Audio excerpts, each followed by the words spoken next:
Has a role, and that role is. So with that, let's go.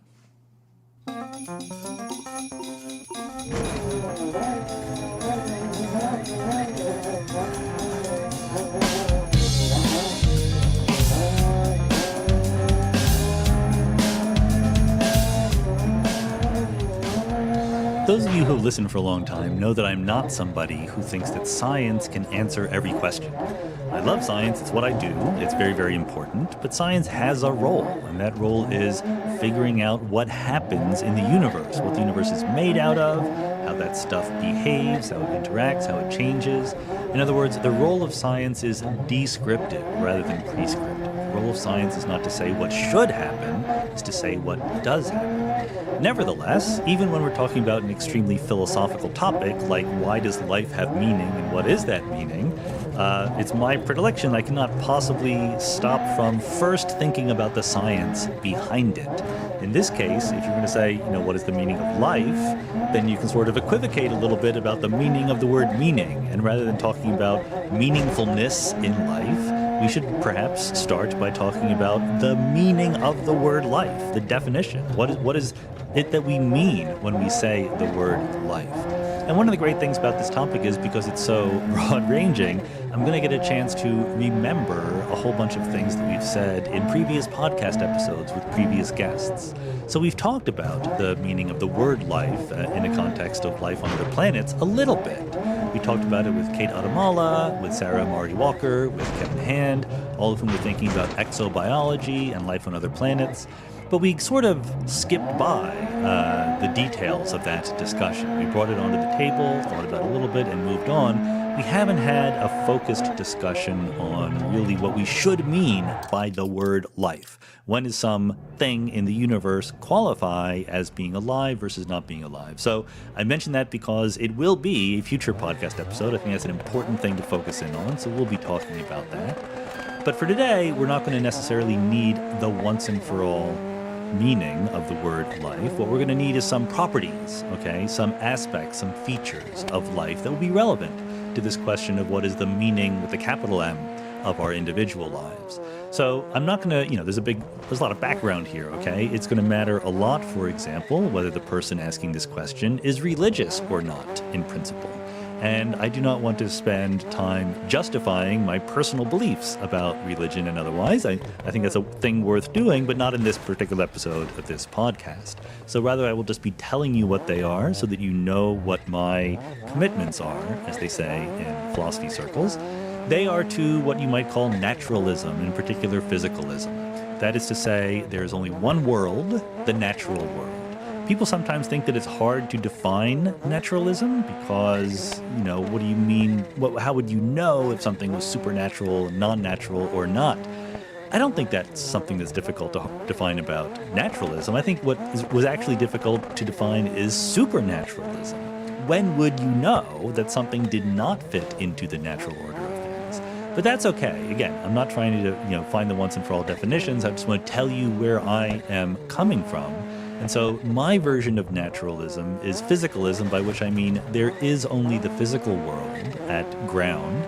So in contrast, people like David Chalmers or Philip Goff would, at least previous Mindscape guests who talked about consciousness and panpsychism, they would at least be open to the idea that in addition to the physical stuff of the world, the material stuff that makes us up, there are also mental properties. Even if there's only physical stuff, even if it's not a dualism between physical stuff and mental stuff, they would still argue that it's at least conceivable, perhaps even advisable, to imagine that physical stuff has mental properties as well as physical properties. So I am not going there. That is not where I am coming from. I'm imagining that when we talk about life, we're talking about something that is 100% physical, all the way down. And it's important that we've learned, as we've learned about physics and biology and other things, we've learned something about that particular thing that we call life. Most importantly, it is fundamentally a process. It is not a substance. So not only is there no separate mental realm, like Descartes might have imagined, where there's disembodied mind that somehow communicates with your physical body in a very obvious kind of dualism, but there's also no kind of fluid or stuff that qualifies as living versus non-living. Living is a property that different kinds of material can have under the right circumstances. And this is a very traditional, common move in the progress of science. We realize that something that we thought was a substance is actually a description of some kind of process. A famous example is heat, right? It used to be thought that heat should be thought of as a fluid that could move from one thing to another. And the name of that fluid was called caloric.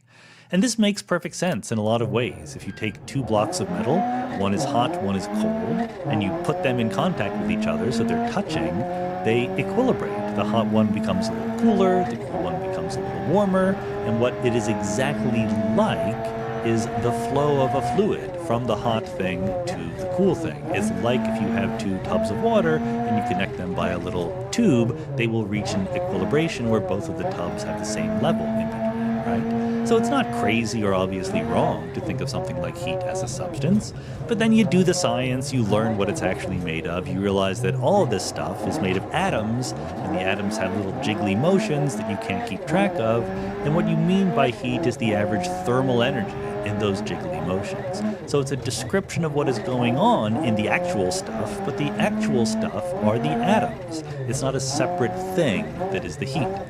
Likewise for life, just like heat, you would not be completely crazy to think a priori that life was a thing, and it was in some things that we called living organisms, and that life was not in other things, right? Some élan vital or life force that left your body when you died. Again, not completely crazy, but also not correct. That is not how life actually works. In the naturalistic point of view that we now have, that I now have, people who agree with me now have, that I discussed in great detail in my book, The Big Picture, if you want more details here, life is a way of talking about certain reactions, certain dynamical processes characteristic of certain kinds of collections of atoms and particles and physical stuff, okay? Again, I'm not here to justify these statements, just letting you know what they are. But we can dig a little bit more deeply. It's not just that life is a process, it's a particular kind of process. By process, what I mean is, some people ask, I did a debate years ago about whether there's life after death. One implication of my view on what life is that there is not any life after death, because life is a process and the process ends when you die. There's no place for the information that contained the essence of you to go when you die and your physical body ceases to exist. There's no mechanism for that to be preserved outside your physical body. And one of the questions I get in a debate like that is, well, smart aleck, where does the energy go when you die? Like when you're alive, you have energy, right? You can move around, you can run, you can jump. When you die, you can't. So where did the energy go? And from this perspective of life as a process, there's a perfectly reasonable answer to that, which some people get, and a lot of people seem to not quite believe when I give it to them. But the answer is the same as where the energy goes when you turn off a flashlight, or where does the energy go when you put out a candle? The answer is it doesn't go anywhere. It's still there. The energy is not a fluid either. The energy is a description of stuff, and the energy stopped doing something that it was doing, right? It's not that it went away. When you have a flashlight with batteries inside, you turn the flashlight on, the batteries are doing something. They're making electrical current flow through a filament and lighting up, sending photons through the room that you're in. When you turn the switch off, the energy doesn't go away, it just stops doing that particular thing. When you turn off a candle, there's a chemical reaction, and the candle is burning, that is, converting the substance of the wax of the candle and combining it with oxygen in the process of combustion, and it's giving off light and heat thereby. And when you put the candle out, the energy that is locked up in that wax that could potentially burn just stops burning. It stops changing that particular way. It stops that particular process. So that's what happens when we die, right? Dying is part of living. It's something that's going to happen to us all. And it's a cessation of a certain set of chemical reactions going on in our body. And that leads into the fact that life is not just any old process, but it is a particular out-of-equilibrium process. So there's a lot of processes. I mean, the word process is a very broad thing. The planets going around the sun is a process in some sense, but no one is going to mistake planets orbiting the sun for being alive just on the basis that they're moving, One of the features of a living organism is that it is an open system. A living organism exchanges energy, but also information and influences with its surroundings. So a living organism is a certain kind of physical object which manages to maintain some sort of structure even though it is changing over time.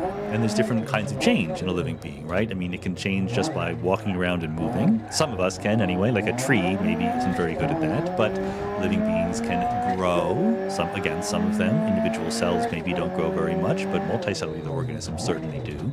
And living beings can change, just from day to day. You can go to sleep and so forth.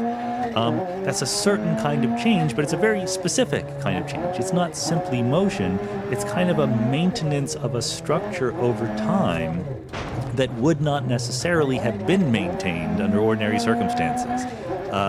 Erwin Schrödinger, who I've talked a lot about in the last year or two in the context of quantum mechanics, later in life, he wrote a little book called What is Life? And people made that book very famous. It's a wonderful book to read. This is in the 1950s, before we knew about DNA or anything like that. But Schrödinger, in some sense, predicted the existence of DNA because he said there must be a way for information to travel from generation to generation, and what kind of physical system can do that? I mean, we knew that information traveled from generation to generation for a long time, but Schrödinger, as a physicist, is saying what kind of actual information-carrying substance could it be? And he figured out that it needs to be some sort of thing that was rigid enough to be kind of like a crystal that sort of lasts from generation to generation. But it can't just be a regular crystal. It can't be something that is the same over and over again, because no information is conveyed by passing on something like that. So it has to be what he called an aperiodic crystal, something that has structure, has information, but is not just repeating the same structure over and over again. And that's basically what a DNA molecule is. A DNA molecule is a list of little base pairs in a particular order that can be preserved from generation to generation. I'd like to pause for a second to talk about policy genius. You might think with everything going on in the world right now, it would be an especially bad time to buy insurance. Maybe the rates are impossible to figure out, maybe some companies aren't even selling it, but the opposite is true. Policy Genius makes it very easy to figure out exactly what is affordable to you, what is right for you, what is appropriate for you, for things like life insurance, auto insurance, home insurance. What you do is you go to policygenius.com and you can compare quotes from top insurers to find the best price on a policy that would fit you. And Policy Genius has a team that does all the paperwork. They cut through the red tape for free. If you hit any speed bumps during the application process, they will be there to take care of everything. So if you're one of many people looking to buy life insurance right now, but not sure where to start, head to policygenius.com. They'll find you the best rate, they'll handle all the details, they'll get you and your family protected, hopefully giving you one less thing to worry about. Sorry, that was a little bit of a digression. That's a very important part of Schrödinger's book, but I think that an equally interesting part of his book is his answer to the question in the title, what is life? And that gets a lot less attention. And I'm not going to get the exact quote here, but roughly speaking, what Schrödinger says is that life is a physical process that continues on long after it should have stopped. Now, that's a contentious kind of definition to give, because what do you mean should have stopped? After all, the Earth goes around the sun for millions and billions of years. It never stops. Like, how do you know when something's going to stop? But what Schrödinger is trying to do is to distinguish between something like a ball rolling down a hill, which is an open system. The ball can bounce, it can emit noises, there is friction, etc., and the ball will generally roll down, or rock or whatever, roll down to the bottom of the hill and stop. It will not pick itself up and climb back up the hill. Whereas a living being, when you feed it, when you give it the stuff it needs from the outside world, can keep going. A person, unlike a rock or a boulder, can not only go down the hill, but then back up, and then down, and then back up again. And not in a simple way. It's by taking in free energy from our environment. That's why in Schrödinger's book, he talks a lot about entropy and free energy. Very roughly speaking, you all know, if you're listening to this podcast, that I like entropy, and it's a measure of the disorderliness, the randomness of a physical system. And very roughly, if you have a system that has a total amount of energy, you can divide that energy into the high entropy energy, the useless energy, the energy that is in the form of just heat and random motions. And then on the other hand, what we call the free energy, the energy that is locked up in some way that can be used to do work, like climb up a mountain or something like that. And Schrödinger tried to relate that to negative entropy, and I don't really think that's very helpful. But the point is, there's useful energy, free energy, and useless energy, entropic, high entropy energy. And so what Schrödinger is saying is that what a living being does is take in free energy from the environment, whether it's through photosynthesis, you're out there in the sun taking free energy from the rays of the sun, or we human beings might, eat other organisms and get free energy from there, and we use that to maintain our structure. So if you think about it, a person can sit still. A well-trained monk or meditator can sit extremely still and, appear from the outside not to be moving. But that's a different kind of stillness than a chair or something like that. A chair maintains its structure on the basis of the fact that it is made of things that are not themselves moving, right? A chair is made of little pieces of wood, which is made of molecules, which are basically sitting there in the same configuration over and over again. You might call that a microstatic kind of sitting in place. Whereas a living organism is not microstatic, because no matter how good you are at slowing down your breath and your heartbeat and not itching or anything like that, not wriggling in your seat, there's still processes going on inside you. Your heart is beating, you are breathing, ATP is being generated, blood is moving through your system, signals are being sent through your neurons and so forth. All that is happening beneath the surface while maintaining, in fact, the point of a lot of these motions is to maintain your basic continuity of physical structure. So remember when I talked to Antonio Damasio, and he emphasized the role of feelings in the maintenance of homeostasis. So that's what a living being has. A living being has a homeostatic kind of stationary, continuous existence versus a microstatic existence. We can be more or less the same. This is what Schrodinger's getting at. We can maintain our structure, our integrity over time, not because we're made of things that are stationary, but because we're made of things that are churning around, doing the work, keeping us in a more or less continuous structure. And that's what Damasio thinks of as the origin of feelings. He thinks that feelings are ways that our bodies or our brains feel that we are deviating from the place or the equilibrium we want to be in, and then we sort of move back toward it. Okay, that's what homeostasis is, the restoration of that sought-for equilibrium structure. And something that is very, very important about how life becomes homeostatic is that it is through processing and exchanging not just energy with the outside world, but information.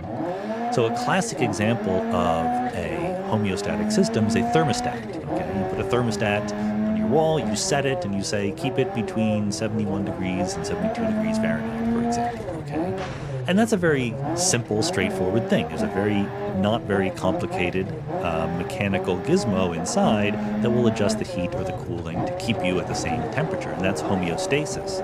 But the kind of homeostasis that a living organism goes through is much more elaborate than that, right? We're constantly getting information from the outside world and from inside ourselves, exogenous and endogenous, if you want to be technical about it, and we're adjusting in very complicated and subtle ways.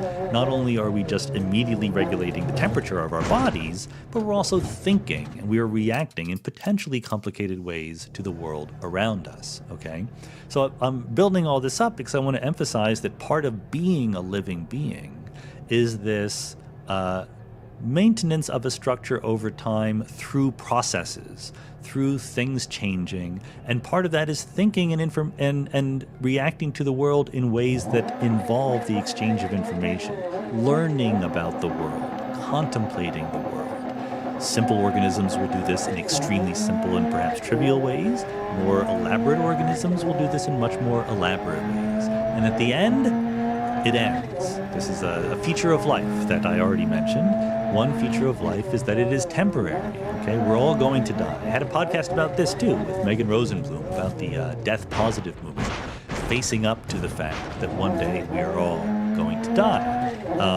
From a cosmic perspective, even something like a bacterium, which you might say bacteria are immortal, right? They just sort of split and they don't die of old age. You can kill a bacterium, but they don't die, they don't run out of their ordinary lifespan. They just undergo fission into two bacteria. But cosmically speaking, the sun is going to burn out, everything's going to fall into a black hole, the black holes will evaporate. At some point, every living organism is going to cease to exist.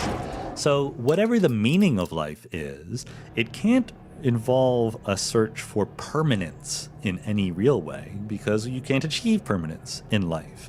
Whatever the meaning of life is, it's going to have to face up to the scientific fact that life is temporary. Okay, again, given my commitments to naturalism and physicalism and so forth, which I am very, very committed to. Okay. So that's, I think, all we need to know or think about the nature of what is life. But I do want to talk about a little bit more detail about this feature of life that we exchange information and we think about the world, because that comes into this notion of emergence that is crucially important. Again, in the big picture, I talk about emergence at great length. And one of the important features of emergence, very roughly speaking, emergence is a sense in which at a higher coarse-grained level of description, there are patterns that describe what happened, which might not have been immediately evident if you just look at the microscopic fundamental level, okay? Now, there's a lot of debate and dissent and disagreement about what we should exactly mean by the word emergence, and then people go around defining weak emergence and strong emergence and so forth, and I'm not going to get into all of those fascinating questions right now. At the technical level, what I'm referring to here is weak emergence, okay, not strong emergence. But what I want to get at is the point that these emergent higher level descriptions can be of a completely different character than the lower level descriptions. So a classic example of emergence is if I have a bunch of atoms in a box of gas, I can describe them using kinetic theory. I just describe every atom. I know where it is, okay, it has a location, and I know its velocity or its momentum, And then in principle, I could use the laws of physics to say what all the atoms are going to do using Newton's laws or whatever, quantum mechanics if I need that. Or I can average things out, right? I can say, well, if I take a little tiny region, maybe a cubic millimeter of space, and I can figure out the total number of atoms in there and their total momentum, etc., I can define a temperature and a density and a pressure in different directions. And from that, I can find a description of the air in the room in terms of a fluid. Right? It has those fluid properties, and I can forget the fact that really it's made of atoms. That is an example of emergence. I have a description of what's going on in the air in terms of a fluid that in some sense is way simpler. I need a lot less information to accurately model what is happening in the air in the room than is contained in the more comprehensive atomic description, okay? That is a feature of emergence that is absolutely central. It is the appearance of a useful pattern based on incomplete information. It's an example of a kind of real pattern, as Daniel Dennett talked about in my podcast with him. It's not subjective, okay? It's not just our inability to see the atoms that matters. There is a real structure to the nature of the system that allows us to describe the air in the room as a fluid, even though it does not make use of all of the information. And that's very crucial. You know, my favorite example of emergence is actually not, the box of gas is a good one, but here's another one that seems even simpler. Think about the Earth going around the sun, okay? We think it's very natural that if you give me the position and velocity of the Earth, then I know Newton's laws of gravity, I can figure out how it moves around the sun, okay? We're not surprised by that. But if you think about it, that is an enormous simplification because the Earth is a collection of atoms, right? There's roughly 10 to the power 50 atoms. And in principle, every single one of those atoms has a position and a velocity. And the idea that I can give you a tiny amount of information, much, much smaller than the full specification of the position and velocity of every atom, and yet get useful information, be able to predict what will happen next, is amazing. So what I give you is the location and the velocity of the center of mass of the Earth. So I don't give you random information. I give you some very, very specific information. And from that center of mass, position, and velocity, I can predict the motion of the Earth. But if instead someone said, okay, I'm going to give you, if there are 10 to the 50 atoms in the Earth, if I'm going to give you the position and the velocity of 10 to the 50 minus one of them, but I'm not going to give you the position and velocity of the remaining one, what could you tell me about where the Earth is going to go? Strictly speaking, the answer is nothing at all. I mean, maybe that one atom has as much momentum as all the other atoms in the Earth combined, but in the opposite direction, okay? If you don't know what that one atom is doing, you can't predict anything. And that's an extreme example, but let me give you a slightly more vivid example. What if I told you the positions of every atom, but not the momentum of any of them? I've given you half of the information that there is to know about what's going on in the Earth, and you can predict precisely nothing about what direction the Earth is moving in. So that's the generic situation in physics. The generic situation is, if you don't give me all of the information about a physical system, I can predict almost nothing about what it will do. Emergence is an example of this sort of narrowing of the phase space of a system to a very, very much smaller set of possibilities, which nevertheless give me some handle on what is going to come next. That is a real feature of the universe, a real pattern, as Dan Dennett would put it. And anyway, again, I got enthusiastically distracted from my point. My point was that the example of the Earth and the center of mass is very vivid because we can understand it, but it's also not characteristic of emergence in many other cases, because in many other cases, the emergent description might seem very different from the underlying more fundamental comprehensive description.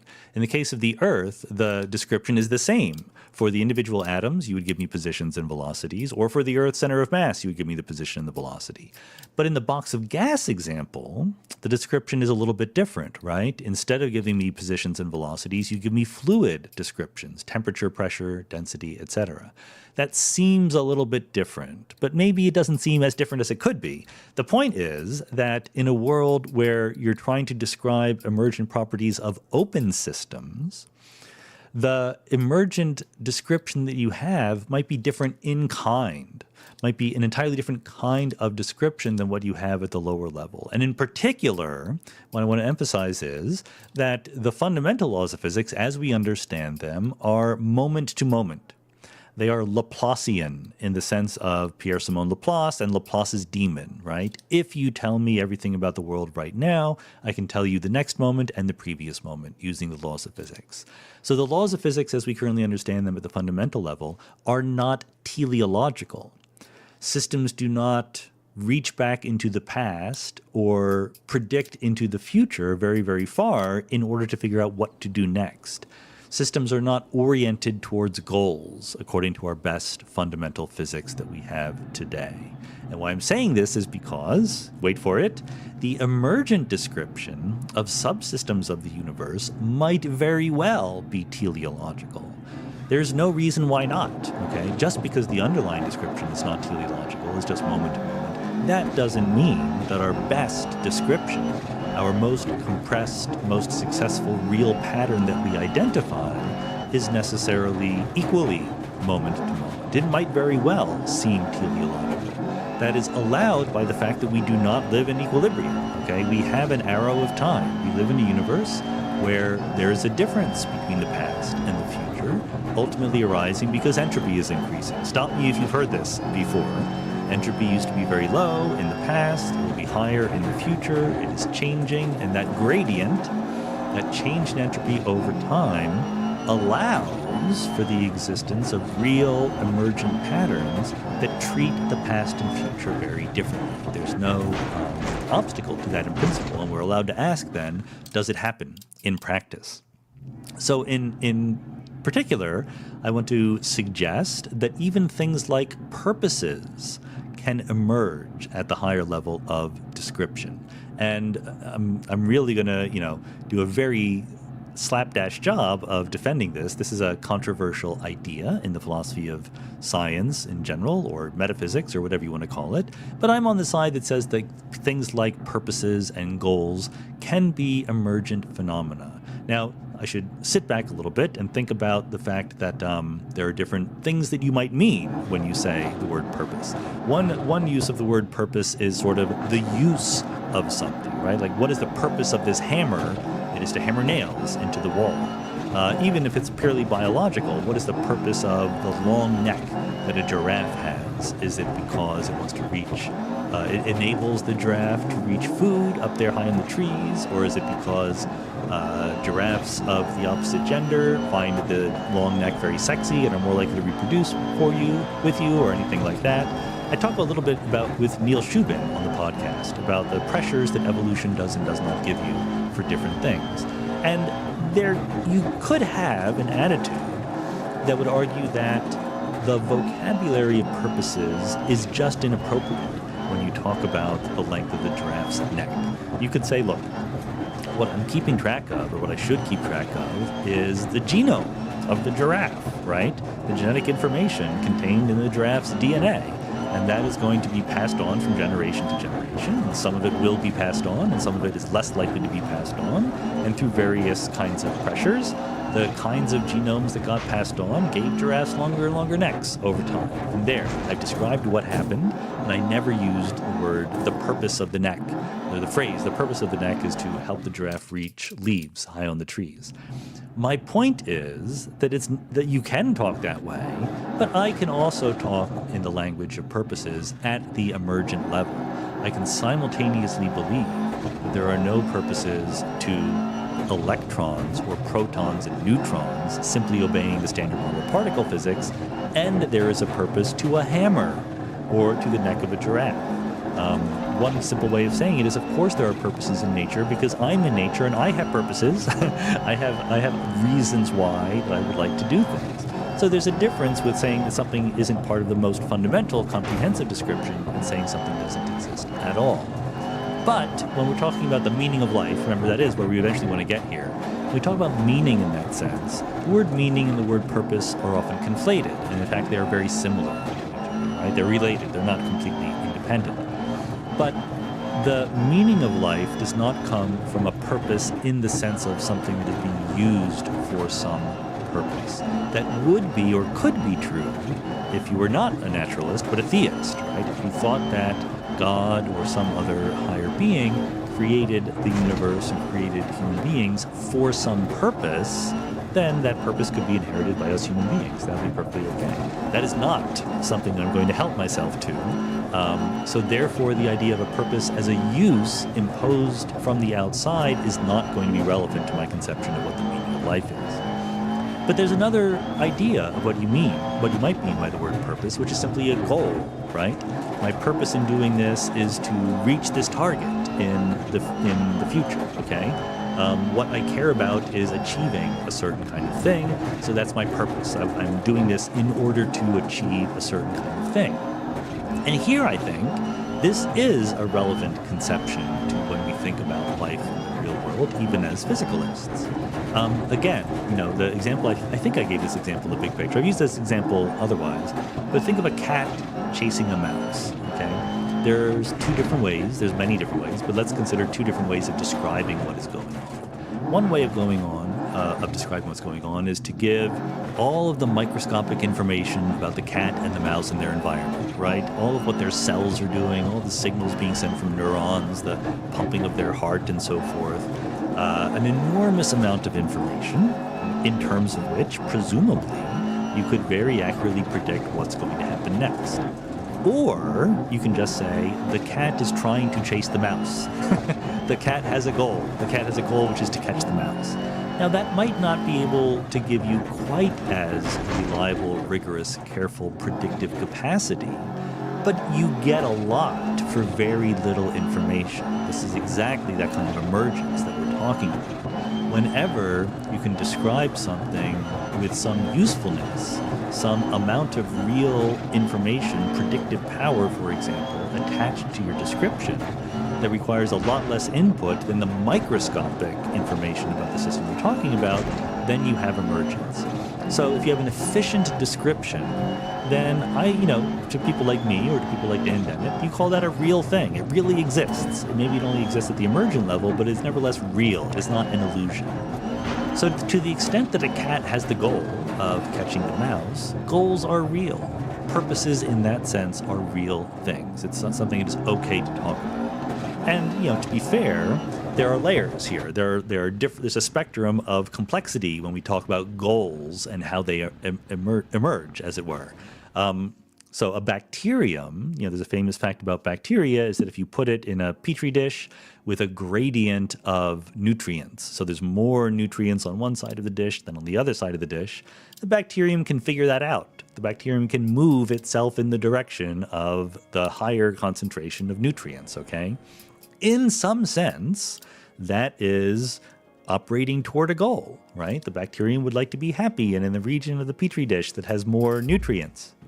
But that's not a very rich sense. It's certainly not a very necessary sense, right? By saying the bacterium has the goal of being in a higher nutrient part of the dish, that's not any simpler than saying the bacterium moves in the direction where there's more nutrients, right? Just as a fact. There's equal amounts of information either way. You don't need to use the goal-oriented language. But as life evolves, as it becomes more complex, our ability as living beings to conceptualize the world becomes richer, becomes more complicated. So a very simple being, a bacterium or a very tiny little organism, basically lives in the here and now, okay? Bacterium does not have a nervous system. It does not have the ability to conceptualize and keep images of the outside world inside of itself. There's no symbolism in the brain of bacterium because it does not have a brain. But as nerve systems evolve, and as we evolve brains, organisms extend their reach from just the here and now to greater sized regions of both space and time. So I suspect, I'm not an expert on this, I'm not an expert on the biology, I suspect that space came first. I suspect that primitive organisms first figured out how to represent different parts of their physical environment right now around them. I talk in the big picture about the example that was given to me by Patricia Churchland, another podcast guest, about a certain study of C. elegans, little nematode roundworm. This study said that, the nice thing about C. elegans is we know how many neurons there are, and we've mapped them all out. It's like 300 some neurons. We know exactly how many there are, not that many. And there was a claim in a study that said one single neuron could be pinpointed as having part of its job was to distinguish between forces that acted on the nematode from within itself, endogenous forces, versus from the outside world, exogenous forces. So in some very vague sense, this could be thought of, Churchland says, as the beginning of self-awareness, the beginning of telling the difference between me and the rest of the world. But of course, that capacity becomes richer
and richer as time goes on, as we extend our mental capacities, right? A lot less input than the microscopic information about the system you're talking about, then you have emergence.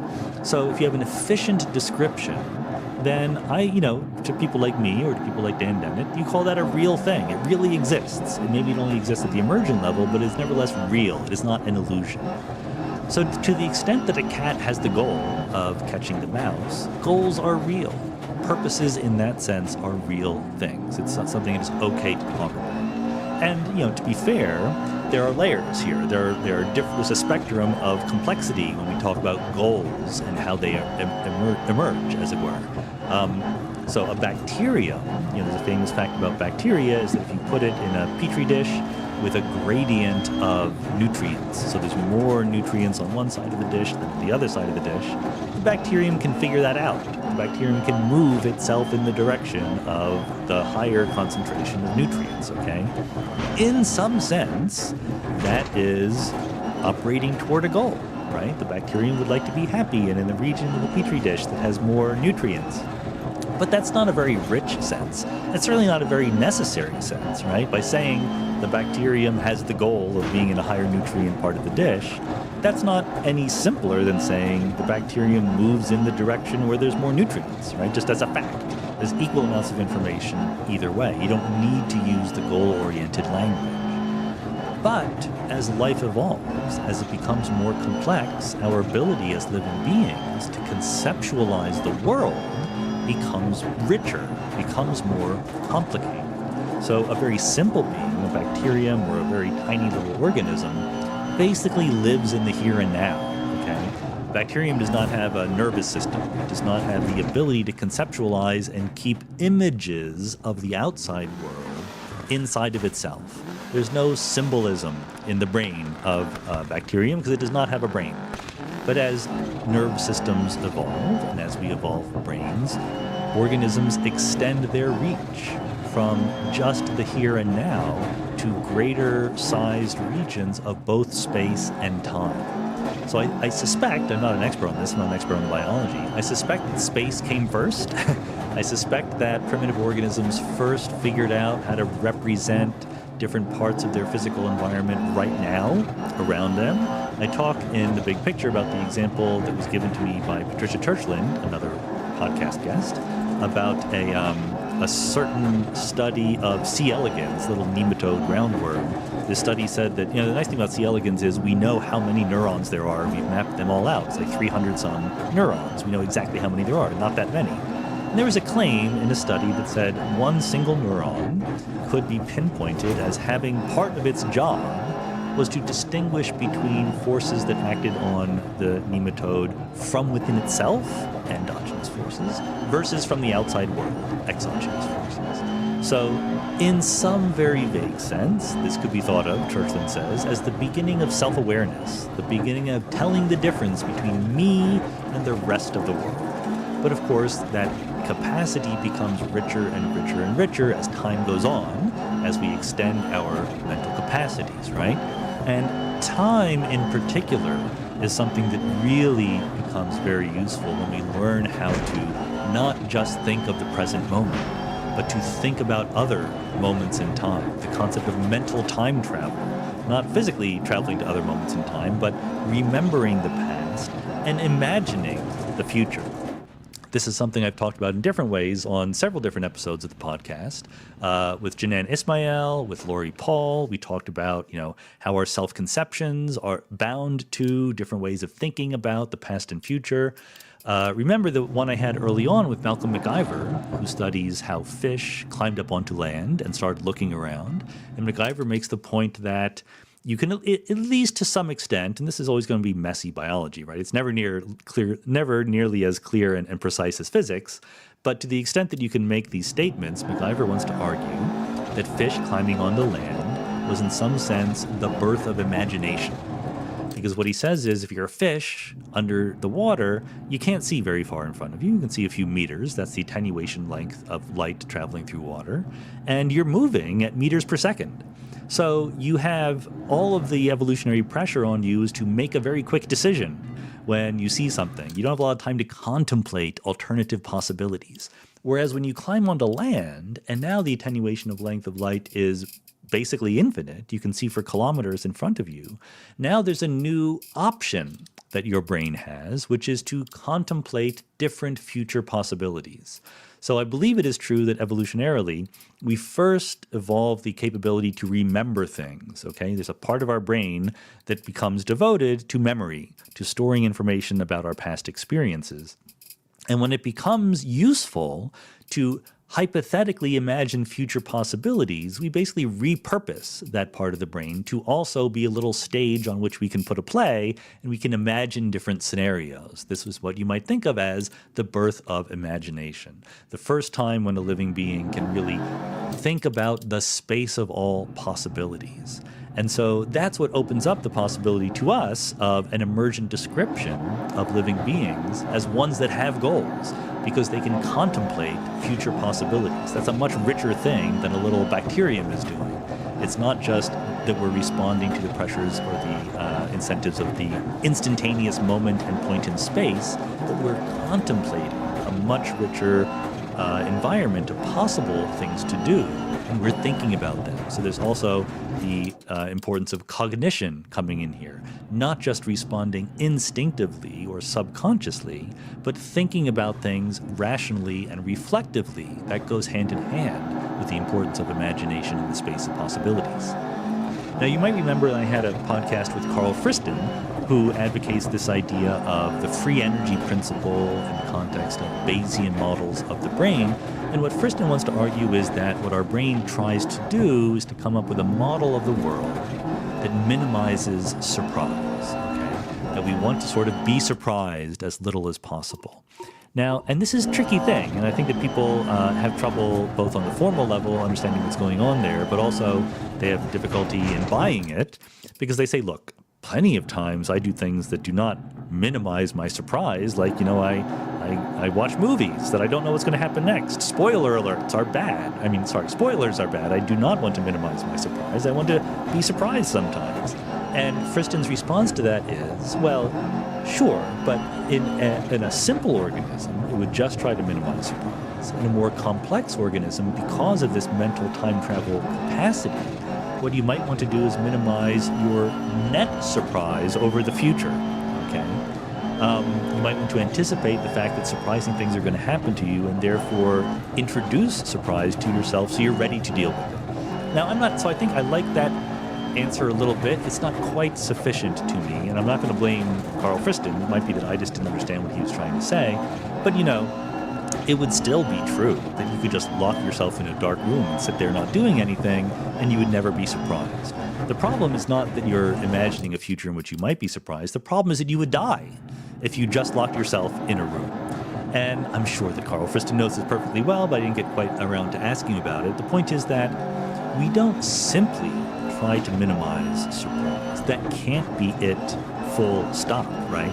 We have other constraints. There are other things we need. This goes back to Damasio's point about homeostasis. We get hungry. We get thirsty. We get tired. We might want to reproduce. We might want other people to approve of us. There's a whole bunch of motivations that people do have in the moment that get in the way of the simple goal of just minimizing surprise. So maybe you can say something like, our brains want to minimize surprise subject to all of these really complicated constraints working at cross purposes in some sense. Maybe there's a theory in which you can think about the origin of goals and the origin of purposes from that perspective. I don't know, but it's interesting to think about. And the other footnote here about the relationship of human beings to the past and the future reminds me of the discussion with Astra Taylor from a very different perspective. We talked about the future of democracy, right, and why democracy is important. Something we didn't talk about very much, I don't think, but was in Astra's book, was the idea that it's interesting how we human beings put ourselves under obligations to the wishes of people who are no longer around. We, in our society, say that dead people have rights, right? So for the most obvious example, a person can die and leave a will. And in that will, they can give instructions and say, this money should do this. And, if you don't mow the lawn every week, I'm going to take away your inheritance. Even after you're dead, we respect those wishes. And in some sense, why do we do that? I mean, it's worth asking. Why do we care what dead people think? They're not around to approve or disapprove of us. And partly it's because maybe even at this advanced stage of human civilization, many of us don't really believe that we're going to die. Maybe we think that even after we die, we still exist on in some ways, and the people who already are dead are watching us and disapproving of us. That's absolutely maybe subconsciously part of our motivation. But I think there's a more important part, which is that here and now, as we are alive, we want our wishes to be obeyed in the future. We can imagine, again, mental time travel, we can imagine that someday we will be dead, and we would like it to be true that once we are gone, our wishes for our inheritance or whatever are still respected. And therefore, by some reflection principle, we say we should respect the wishes of people who have already died. So again and again, I think it's very important as one of the foundational features of what it means to not just be a living being, but to be a higher level, advanced, cognitively living being, is a projection of ourselves into the space of possibilities in the future, as well as into the space of what did happen in the past. And that's going to be important coming up when we talk about meaning. Okay, so let's talk about meaning. I laid the groundwork as much as I could on the science side of things, trying to explain how I think about what it means to be a living, thinking person or organism. But where do we get these ideas about values like meaning? I take it that the meaningfulness of life is one of the values that we have, and this is going to be a contentious subject. It's closely related to, but not the same as, the question of morals, morality, or ethics, and how that relates to science. Those of you who listen to my podcast with Sam Harris, he was not on my show, but I was on his show. We talked about ought and is, something that I talked about on my blog and in my book and so forth and other places. But I'm on the side that says, just like David Hume scolded us about, you cannot derive ought from is. And this is a longer conversation. Again, I'm just telling you my commitments here, not really justifying them. But my attitude is that science tells us what happens in the world. It doesn't tell us what ought to happen. Science is necessary if our values are going to make sense. Because if we don't understand what is true and real about the world, then we're going to come to incorrect conclusions. For example, most obvious one, your values might be very different if you believe that you were created by a loving and all-powerful God than if you believe that you evolved through natural selection. You might believe that God has given you instructions in the sense of some particular sacred text that tells you what to do, whereas if you don't believe that, then you think that there must be some other origin of your values. So clearly, your understanding of how the world works can affect your values in important ways.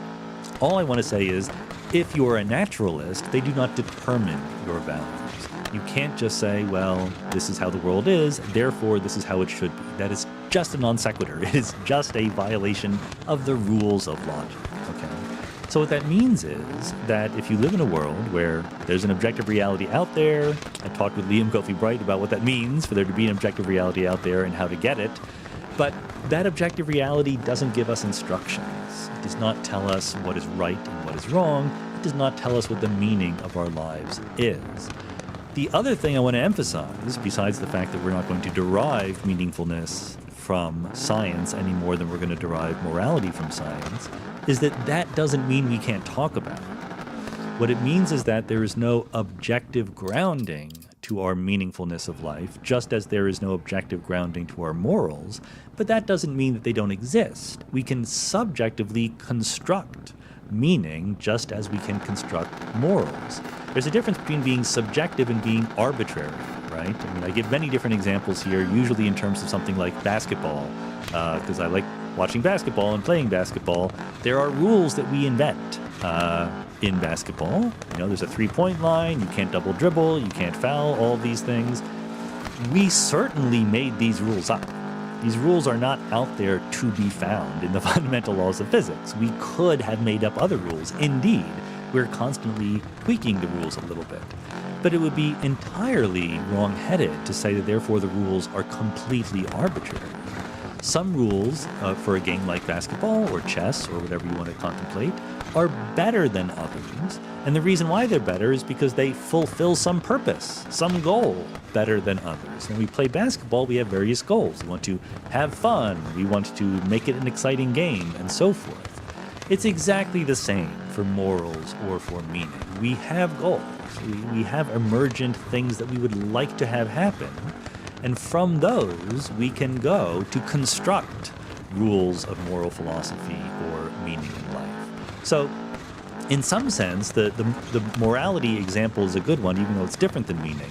And I'll probably say this again, but the reason why morality is different than meaning is morality has to do with other people, you know?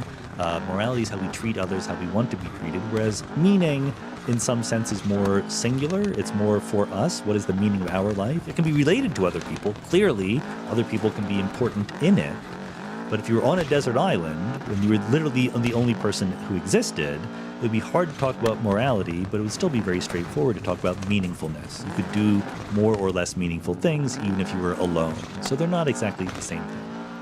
So in some sense, long story short, I think of moral philosophy as a codification of our inner subconscious preferences for how we want to treat other people and how we want to be treated.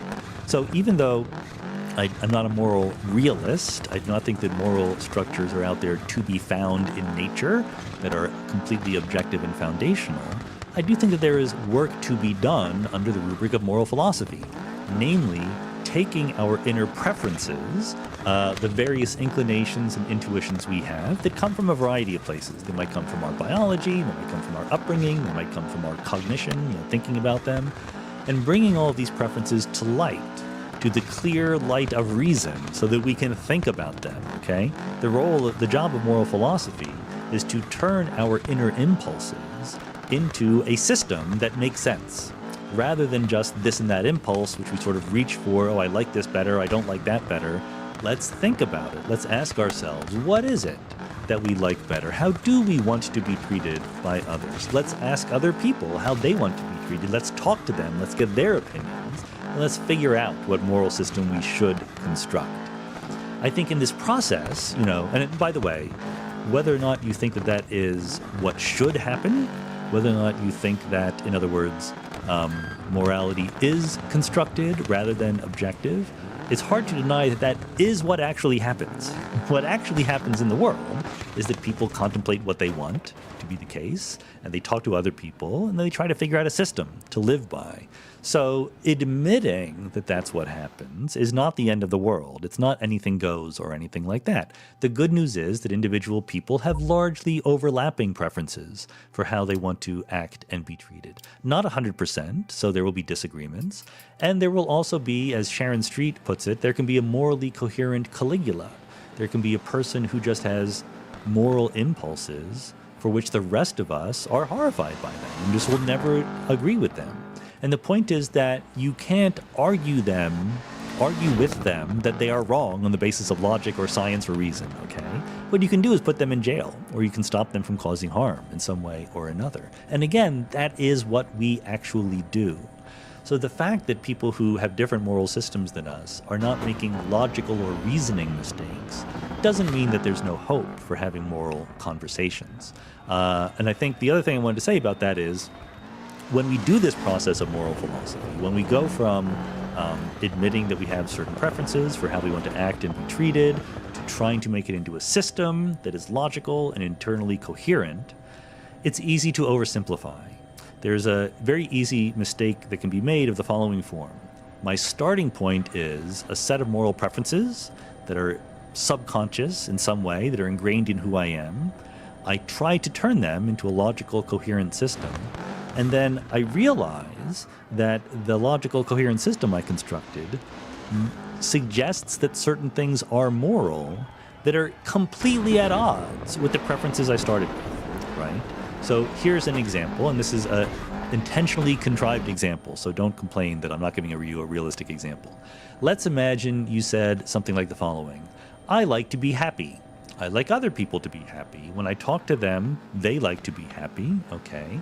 There seems to be more happiness in the world when everyone is happy. Therefore, I will invent something called utilitarianism, the simplest version of which is just the greatest happiness that can possibly exist.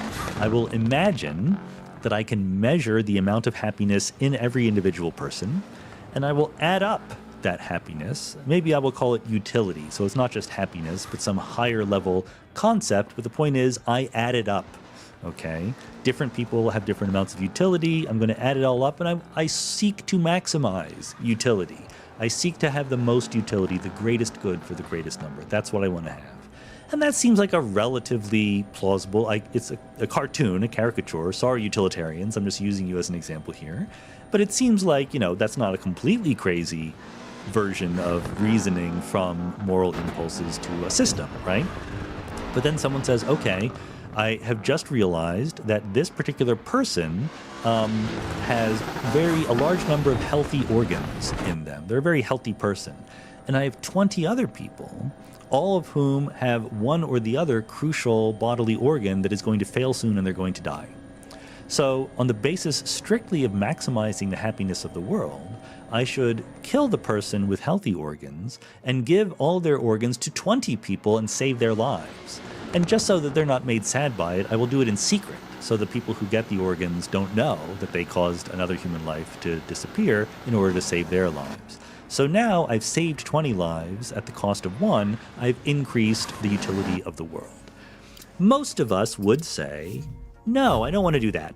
I don't think that is a moral thing to do. That person who is perfectly innocent has a right to live their life. And, don't nitpick the thought experiment. The point is, in principle, it's completely possible that we construct a system that violates our starting points in some dramatic way. And what I would say, so there's two different ways to go when you say that. One way to say is, the system is always right. I do not admit the possibility that I invented the wrong system. So if I reach a preposterous conclusion, I should train myself to, be strong enough to accept it. And some people will do that. The other possibility is I didn't do a very good job of systematizing my moral inclinations in the first place. That's what is trying to be taught by something like the famous trolley problem, right? The trolley problem where the trolley is going to hit 5 people, but you can push a switch that would switch it to a different track and only kill one person.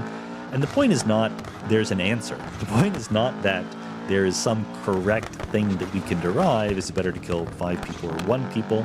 The difference is, if it were just kill 5 people versus killing 1 person, most would say killing 1 person is less bad.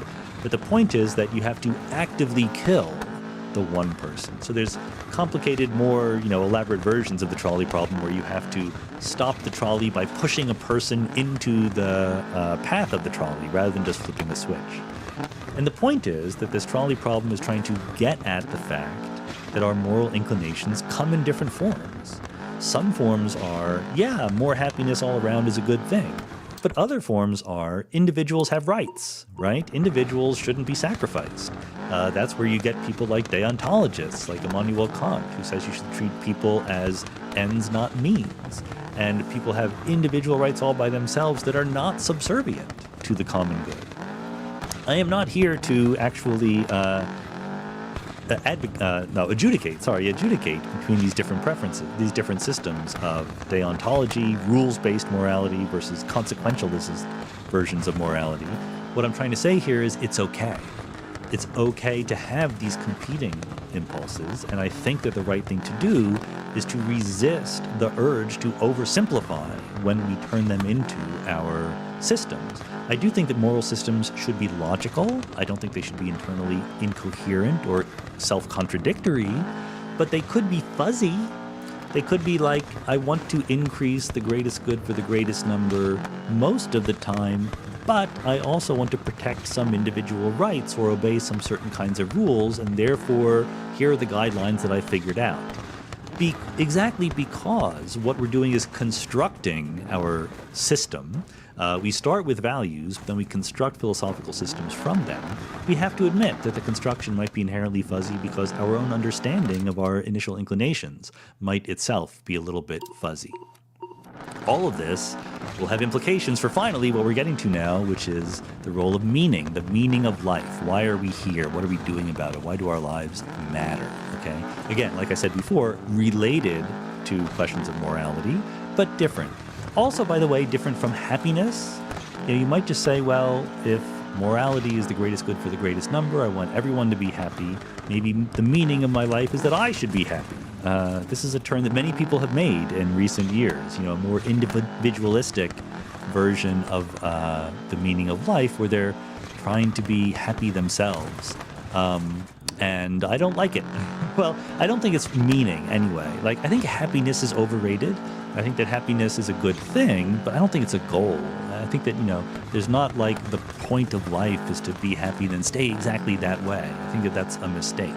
The philosopher Owen Flanagan, when I talked with him, when I interviewed him for The Big Picture, suggested the following, thing to think about. When you think about people who've led meaningful lives in the sense of having an impact on the world, Socrates, Buddha, Jesus, Martin Luther King, Florence Nightingale, whoever, people who have really done something to change the world in hopefully a positive way, but we can argue about that. It's not the point.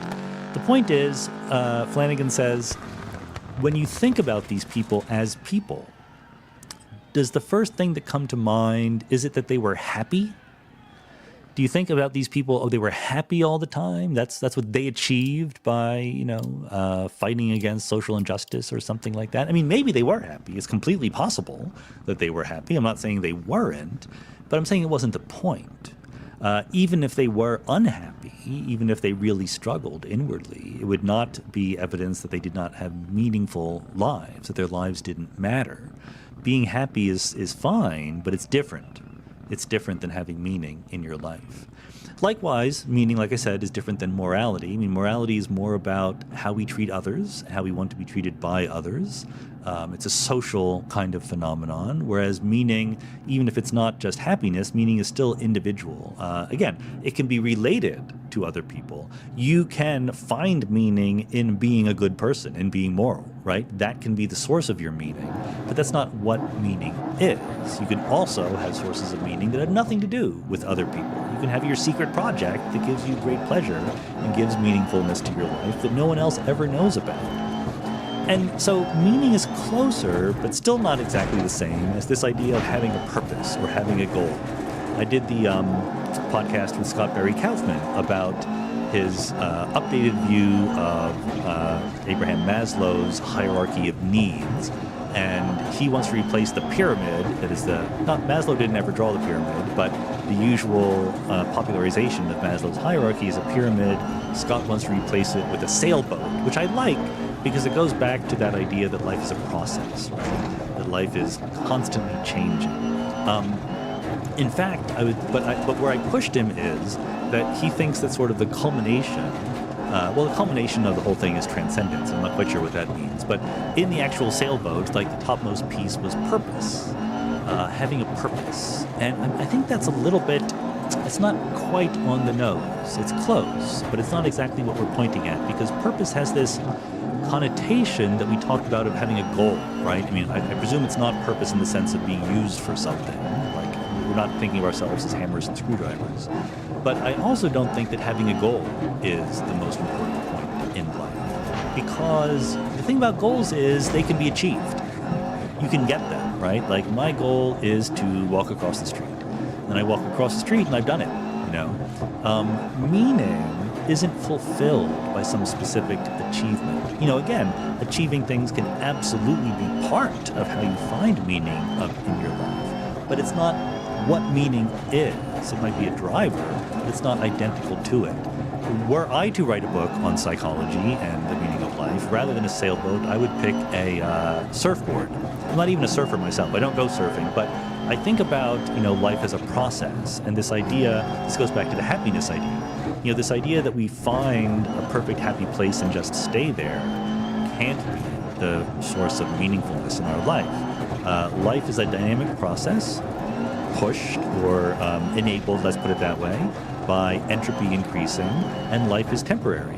So to imagine that the meaning of life, that the purpose of life was to achieve happiness and then just stay there, would be like to imagine that the purpose of surfing is to sit perfectly still on your surfboard. And that's not going to do it, because you're going to not succeed. You're going to fall in the drink.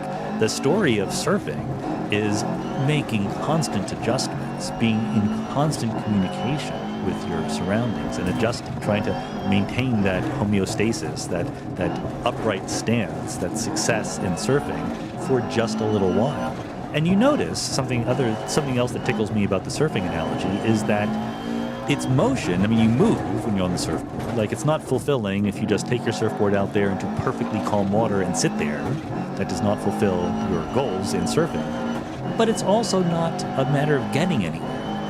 This is why I'm saying that having a goal is not quite the same as having meaningfulness in your life. Like, when you're surfing, you just move toward the shore and then the wave peters out, and then you go back and you do it again. And the net amount of distance you've traveled individual distance, but it's back and forth, positive and negative. And at the end, you come back to exactly where you left. And that's actually a much better metaphor for life, I think. It reflects not only the fact that life is homeostatic and needs to respond to the world around it, that life is dynamic and change is an important part of it, but also that it's temporary, right? That every ride on your surfboard or even your entire day of surfing comes to an end, and you didn't get anywhere at the end of it. And, you know, you came in with nothing, you left with nothing, but still there is something to the journey in between. Even though it's not a journey between A and B, it's a journey between A and A in a very complicated way. The journeying matters. The surfing is actually fun in some sense. So finding meaning in life is a little bit more elevated than finding happiness in surfing. Maybe, you know, part of your meaning in life could be surfing, I guess. Like I said, I'm not personally a surfer. So, but it's close. It's close to that idea of having a goal. And I think that it's somewhat closer to an aspiration. The idea, not that there is a specific goal in front of us, but that there is a direction in which we want to move. There's some way in which we would like our lives to be different than they could be. I like to think that meaningfulness can be thought of as a codification of our aspirations inside, our subconscious aspirations for our lives, just as morality is a codification of our preferences for interacting with others. Slightly different things, but a similar sort of parallel construction. We start with aspirations. We start with things we want to be true or directions we want to move in, and we think about them. We bring them to our conscious attention, and we try to figure out, you know, what is the system, what is the reasonable way to put all of these things together. So I want to dive into that a little bit more deeply, but first, just so you're not surprised at the end, let me emphasize the importance of the fact that in this point of view, meaning is being constructed. Meaning is not objective. I think I've tried my best to read other people talking about meaning of life stuff, and I never get very far. It just doesn't quite speak to me. And a lot of times, not necessarily all the time, but a lot of times it's because the implicit goal in such a project is to come out with the end and say, here is the meaning of life. Here's the answer, right? Very rarely do they succeed in doing that, but I don't even think that that's the question. Or I don't even think that's the goal. I'm a meaning pluralist. I think that there's all sorts of meanings that one could have. If you think that meaning is constructed by starting with the fact that we have aspirations within ourselves and we want to sort of systematize them and figure out what they are and then move toward them in some way, those aspirations can be simple. They can be as simple as a bacterium moving in the direction of more nutrients, or they can be extremely complex. They can involve very impressive feats of imagination, thinking about different possibilities. And meaningfulness can be something that is fulfilled from moment to moment, right? Meaningfulness, it could be, let me put it this way. We often think about, finding meaning in life, and what instantly comes to mind is some amazing achievement, right? A great scientific discovery, or climbing Mount Everest, or making $1 million. What I want to suggest is, number one, little tiny achievements can also bring great meaning to life. Maybe you have a really good doll collection. Maybe you make the really big ball of twine in your backyard, okay? But also, there are processes that literally happen every day that can be sources of meaningfulness in your life. Living a dutiful and honorable life, going to work on time and doing your job, raising your family, putting food on the table, making a good meal, or even just having experiences. We forget about other people, like the experience of going to Mount Everest might be very important. The experience of having a good meal that someone else made might be important. The experience of having a really nice vacation or just hanging out with your friends. These are also things that you can aspire to and that can bring meaning to your life. So what I'm doing, without yet completely finishing the project of being careful about what we mean by meaning, I'm just emphasizing the fact that it's not one size fits all. It's not that there's some right answer to the question, what should the meaning of your life be? Once we admit that meaning is constructed by individuals, then they're going to find different. They're going to be pluralistic about what their meanings are. You can find meaning in following rules or in breaking them. If you want to go into the podcast with Michelle Gelfand about tight versus loose societies, there's different ways to be successful either individually or socially vis-a-vis your attitude toward rules. You can find meaning in new experiences, but you can also find meaning in familiarity, right? If you really like the ritual at the end of the day of having a glass of wine with your loved one or your family, or you like the experience of going out to the movies Thursday nights or whatever, that's great. That is absolutely a way that you can find meaning. You can find meaning in artistic expression, in learning new things, in discovery, in changing the world, but also in being a good friend, doing a good job at work, keeping a happy home, petting your cat and listening to it purr, okay? These are all ways that we can find meaning in our lives. These are all versions of the aspirations that we have. I want to make that cat purr when I pet it, when I give it scritches in exactly the right place.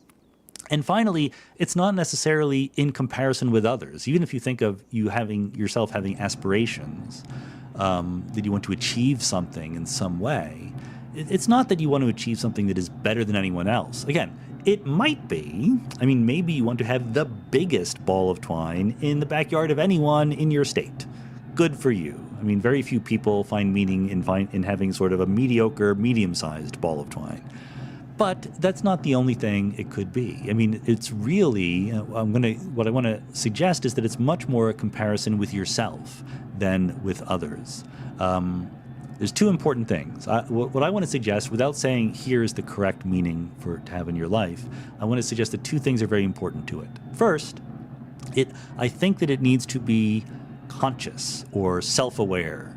even if you're not aware that what you're doing is finding meaning, you have to be aware that you are doing something that you didn't need to be doing, right? That it wasn't just a necessary part of your life. Meaningfulness doesn't come from just existing.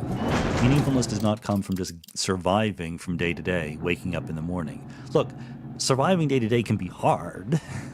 Don't get me wrong. It can be a struggle. Maybe it is all you can do. Or maybe it's a struggle to even do that. And there's no disrespect if that's the kind of situation you're in. But that's not where you get meaning from. Meaning comes from, I think, a little bit of aspiring to do more than just simply existing. So I think it's important in the construction of how we find meaning in our lives to make that promotion of our subconscious aspirations to conscious ones, to bring them, in Daniel Kahneman's language, from system 1 into system 2, from just impulses below the surface to things that we think about and say, I want this, I would like to achieve this, this is what would make me happy. Again, you don't need to consciously be saying, I am constructing meaning for my life, but you need to be making some choices in some conscious way. That's one thing. And the other thing is I think that meaning should be thought of as requiring an engagement with possibility. What is that supposed to mean? I mean, in some sense, look, every decision you make is an engagement with possibility, by which I simply mean, if you choose to turn left rather than turn right, you thought to yourself, well, there were different possibilities, and this is the one I did, and this is the one I didn't do. For that matter, just objects obeying the laws of physics, in some sense, can be engaging with possibilities. A path that obeys Newton's laws of physics is one that doesn't disobey it, so it's in contrast with other possibilities. Morality, doing the right thing is different than doing the wrong thing. Okay, but there is a difference here. I think that the difference is that, making a decision might just be a matter of saying this particular action is the correct one, the appropriate one. It does not necessarily get its correctness or appropriateness in virtue of its difference with the other ones.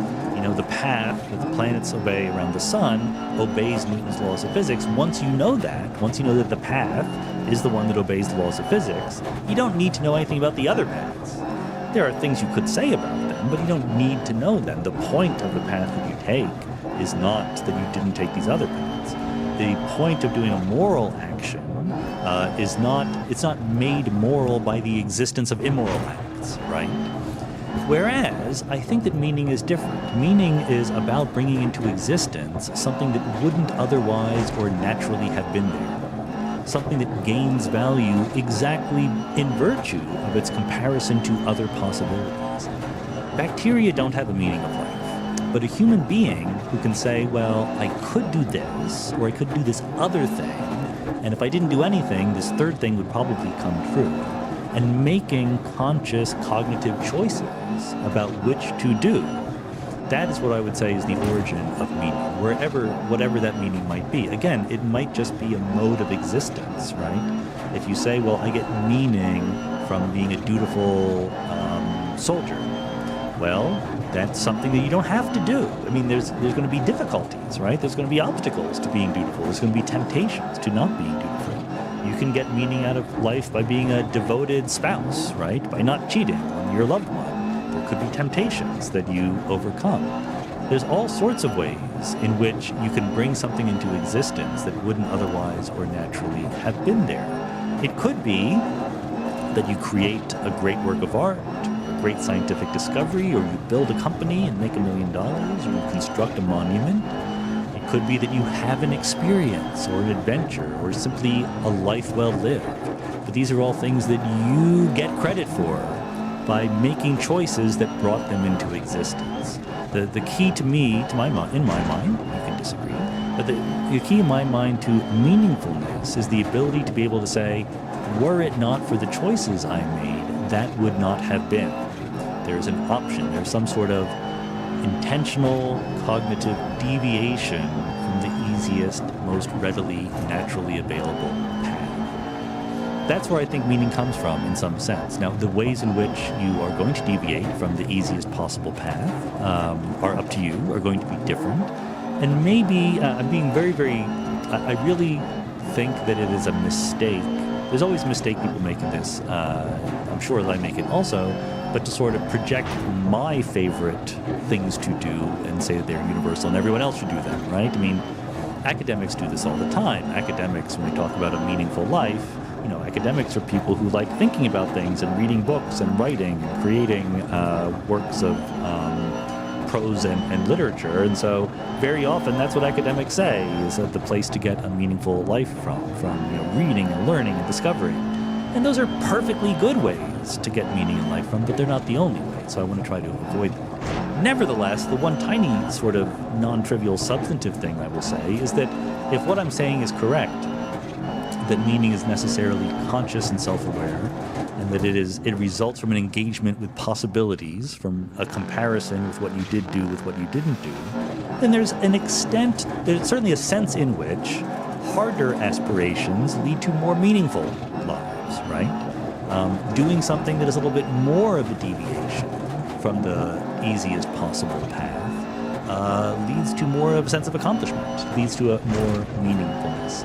And that's easier said than done. Okay? I mean, sure, you want to say, well, yes, I'm very interested in doing difficult things, but there's all sorts of different kinds of difficulties that we face in life. You might say, well, going to the gym every day or a couple times a week or whatever it is difficult. Losing weight is difficult. Yeah, these are difficult in very sort of manifest ways. By the way, they're not equally difficult. Some people can't wait to go to the gym. In that case, good for them, but it's not necessarily something that wouldn't happen automatically. It's not consciously bringing that meaningfulness into their life. They're just enjoying themselves. For others, it's a big struggle to go to the gym. But what I want to say is that there are other ways in which things can be hard. And I'm thinking mostly of thinking. I'm thinking mostly of the search for truth, right? The search for what we believe to be correct about the world. I had, the podcast with Paul Bloom, where he had this book called Against Empathy, and I get his point. He was trying to say that empathy is something that we naturally have for people like ourselves, and that can be distortive because it's different than being purely rational about morality and how we should behave in the world. Because a purely rational consideration wouldn't give extra benefit to people like ourselves. So he's against empathy in that sense. I don't think that's the right attitude to have toward empathy, because I think that, sure, it's easier to be empathetic for people like yourselves, but that's not an argument against empathy. That's an argument against doing empathy badly. I think that in order that there's a relationship between empathy and the search for truth, which is not that empathy gets in the way, but that empathy is a crucial tool in searching for truth. There's an overwhelming temptation, and this is especially true in people like me, in people who are science-oriented, STEM kind of people, right? Logical thinkers, people who like reason, especially on the physics or engineering side of things. We have a weakness for simple explanations, for cutting through the bullshit, right? And finding the simple essence of things, the spherical cows. And a lot of times that involves paying attention to some things in the universe and not paying attention to others. This is a crucially useful technique in physics, where Galileo, if you're following my videos, The Biggest Ideas in the Universe, I give an enormous credit to Galileo for saying, look, let's ignore air resistance and see what happens if we do that. Crucially important for physics, but you need, at the end of the day, if you want to get an accurate view of the world, put the air resistance back in. And I think that when I'm saying this, let me back up a little bit. As I mentioned in the introduction, I'm saying this when the country around me, the society around me, is in a mess. There are literally, violent protests going on in the streets. There's police brutality. There's racism. In addition to the fact that there's a giant pandemic that is shutting down the whole world. It's a tough time in a lot of ways, and people in tough times, it becomes harder to think in subtle and nuanced and complex ways. It becomes easier to look for simple mottos and simple things to say because, you're very sensibly anxious and sad and frustrated and angry. And you think, correctly, that this is just not a time for delicacy, for taking other people's feelings into consideration. So there's going to be some people who see this or that piece of video, and they're going to see the people who they don't like or are suspicious of acting badly towards people they do like or sympathize with. And they will say, see, I was right all along, and you other people are to blame. And I've said that, I tried to say that in such a way that it applies to a lot of different people. And a complicating factor is that sometimes they're right, right? Sometimes some groups really are being picked on by other people, and they're just telling the truth. But this is all to the direction of saying that when you say that you get meaning out of doing something that is difficult, that is not natural, not obvious, not falling down the stairs, that is actually something active and aspirational, part of that is not just lifting up heavy weights in some very direct physical way. Part of that is making the mental and emotional effort to understand the world in as complicated and precise a way as possible. And that includes understanding other people. And, not every police officer is brutal and racist. Not every protester is violent and is looting. And we need to find some part of the struggle, part of the difficult thing to do is to find the common ground. That's not to let the real racists off the hook either. That's part of the nuance. That's part of the complication. We can simultaneously say there are legitimate wrongs in our society that we need to work to fix, and that not every person is participating in those wrongs, and we have to make the effort to do that. Living in a world where things are going badly can be difficult, and like I keep saying, it can be tiring and exhausting. And if there's some lesson in what I've been talking about here vis-a-vis the meaning of life, it's that you shouldn't give up anyway. That if meaningfulness comes from contemplating alternate possibilities in our lives and recognizing that there's something that we would like to be the case, but that won't happen automatically, something that we need to work for, and that's where meaningfulness comes from in our lives, then it follows that there is some worthiness to doing it, to continue to try. Look, even if it doesn't work, I've tried to be very clear that meaningfulness doesn't come necessarily from achieving something. It comes from aspiring toward something. Sometimes we're Sisyphus, and the ball's going to keep rolling down the hill. Other times we get to the top and we achieve Mount Everest. You don't know ahead of time, oftentimes, but it can still be meaningful. It can still be worth the effort. It's very hard. I don't want to denigrate or dismiss the difficulty of the continuation of the struggle to make the world a better place. It's the biggest struggle there is. But it matters. It's worth continuing to try to do it. Different people listening are going to have different ideas about what it means to struggle to make the world a better place. That's okay. But it matters that we struggle. It matters that we try. It matters that we don't give up. It is, in some sense, what matters. It's why our lives are not just surviving, are not just existing, persisting from day to day. A bacterium, that's all it can do. Its only choice is to try to keep living. A human being has other choices, more loftier choices, more meaningful things that it can try to do. And I hope that despite everything, in all the ways that the world tries to run us down, that we keep trying, that we keep struggling, that we keep trying to make things better.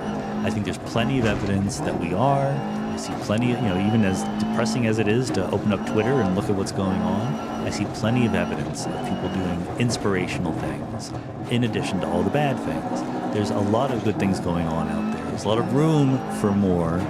I'm going to try. I certainly do not think that I've achieved anything, a completely blameless, laudable life. I'm trying to do better all the time, trying to understand what other people want, trying to be more generous towards people who I disagree with, to try to split my time in the most useful way possible between doing things for me, doing things for my friends, doing things for my family, doing things for the rest of the world. It's a complicated world out there, but struggle matters. It is what matters, and I think that it's worth it. It is meaningful. Let's keep it up. Thanks.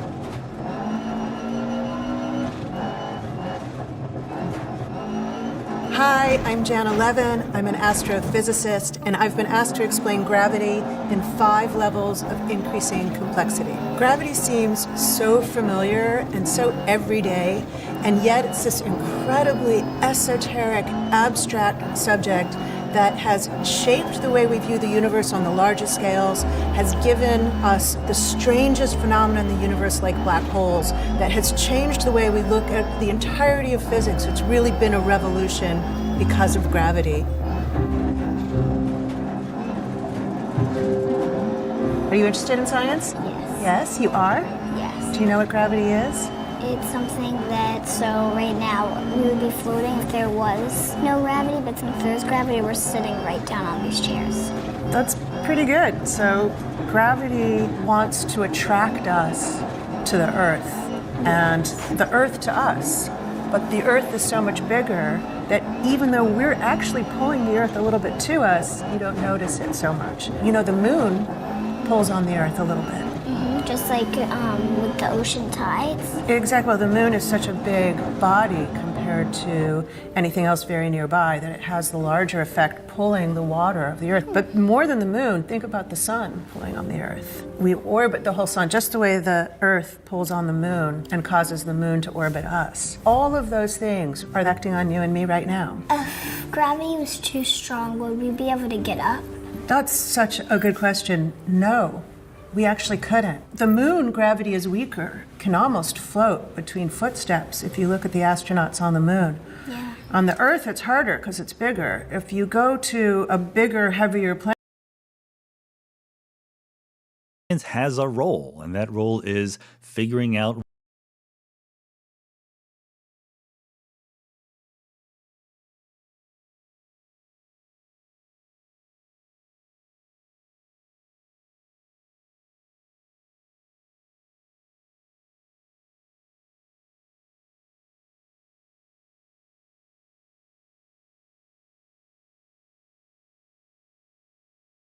Hello, everyone. Welcome to The Biggest Ideas in the Universe. I'm your host, Sean Carroll. This is the introductory video for what I hope is going to be a set of short, informal videos. Short, I don't really know, but informal, absolutely, about what I think are the biggest ideas in physics, in science, in the way that we understand the natural world in which we live. So the basic idea is going to be every week I will try to produce one of these little videos.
videos where I pick a big idea, okay? Space, force, time, something like that.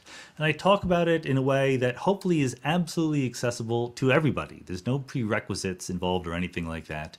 The concepts, the specific ideas that we get to will get pretty advanced as the series goes on, but there's not going to be any need to be already a physics junkie or anything like that to really understand what we're talking about. It's supposed to be a way to help everyone out there think about the biggest ideas that we have when it comes to understanding our natural world. Now you might ask, why would I do this? For one thing, don't I already have a day job? And I do. I'm a theoretical physicist at Caltech and the Santa Fe Institute. I also host a podcast, the Mindscape podcast, and I write books, most recently something called Something Deeply Hidden about quantum mechanics in many worlds.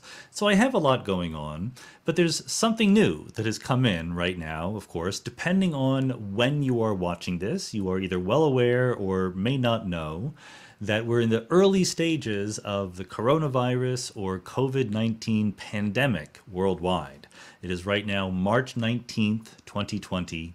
So we are just now beginning to take super duper seriously the need for things like staying at home, social distancing, a little bit of self-isolation or whatever you want to call it, ways to slow down the spread of this virus that currently we have no way of curing or vaccinating against.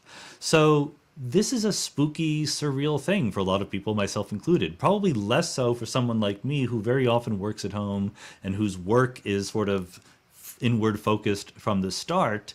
But for a lot of people who work at regular jobs out there that might have shut down for the epidemic, or people who are just extroverted and like to go out every night, this can be a really, really trying time. So all of us are looking for ways to both get through it ourselves and to sort of keep connections going with other people, even if we can't actually go out to a restaurant or bar or concert or movies and hang with them, okay? So my friend Lauren Gunderson, who is a very successful playwright, suggested on Twitter that she was going to host some playwriting classes on the internet.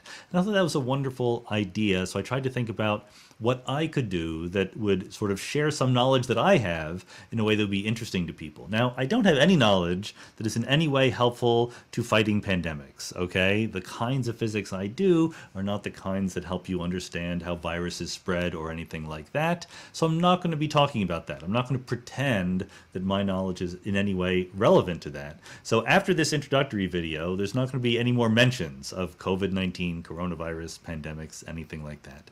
But what I can do is talk about the physics that I do know and that I know that everyone likes a little bit, but maybe they haven't had time to catch up on some of the basics. So from my perspective, from my own peace of mind, rather than fretting about the spread of the virus, I get to work on this new project, but I also want it to be a little bit of a community interaction project. So what I'm going to do is, after every single video, I will wait a couple days. I will let questions accumulate either on YouTube or on my blog or on Twitter or whatever, and then I will try to pick out some of the best questions and do another video addressing those questions. There's all sorts of different formats one can take for something like this, right? Like I thought about just teaching a high-level course with all the equations and all that stuff. But there's already good courses out there, and also it would be work. And I think that the fact that it's work does not bother me, but it would slow down the whole process. I wanted to dive into something that I could just do right away with minimal preparation. So if you're interested in the higher level stuff, I recommend you go to courses like edX or Coursera, where they have really, really good, high-level, massive online courses. I love taking these courses. You can get everything all the way up to quantum field theory and particle physics there. For a slightly more intermediate level, check out the Great Courses or the Great Courses Plus. I've done courses for them. They're a little bit more slick. You have to pay to get them, but you get higher production values and things like that. We are at the lowest production value set of standards we have right here at the biggest ideas in the universe. I did splurge a little bit, you know, again, keeping myself distracted, I'm not sure is the word, but at least something fun to do while we're in this social distancing situation. I bought a green screen, check that out. Hopefully this is working, I'm not really sure. Even better, I figured out how to write things on a pad, on my iPad, and put them on the video. So watch this. Hopefully this will work, right? The biggest ideas. We're going to try it anyway. So while I'm talking during the videos, I will be able to write and draw little stick figure, very primitive pictures, just as if I were talking in front of a blackboard and you were in a class or something like that. So that's kind of fun. Again, you know, it keeps my brain engaged. We'll see how that goes. So I think this is important in a way, or at least hopefully it'll serve some purpose. Okay, again, I'm not helping anyone understand how to deal with the virus or anything like that, but I also don't think that we give up on all of life when we're in situations like this. It is weird, it's unprecedented in my lifetime to be in this kind of social isolation situation, but we have to both survive and also move forward a little bit, right? We have to get through the day, but we also have to grow and change as human beings, right? Getting together is becoming very, very difficult right now, but talking to each other over the internet, over technology, is something that we now can do that we couldn't have done a few decades ago, so we can take advantage of that. So of all the ways that we can continue to grow and flourish as human beings, what better way is there than to know and learn and understand just a little bit more about how the universe works? Hopefully we'll be able to provide that a little bit. Come back for the next video and we'll see how it goes. Hello everyone and welcome to The Biggest Ideas in the Universe. I'm your host Sean Carroll, and this is the first substantive edition of The Biggest Ideas. We had an introduction of course, but today our first ever idea, which is going to be conservation. This is not conservation in the sense that an ecologist would care about. We're not conserving the wilderness or the forest or the environment or anything like that. We're talking about conservation laws in physics, especially my favorite, conservation of momentum. There'll be others. We'll talk about conservation of energy a little bit, electric charge and so forth, but momentum I think is really the crucial one. Now, that's a strange idiosyncratic choice. I think that if a lot of people, a lot of professional physicists were making video series about the biggest ideas in physics, they wouldn't necessarily start with conservation of momentum. We all know it's an important idea.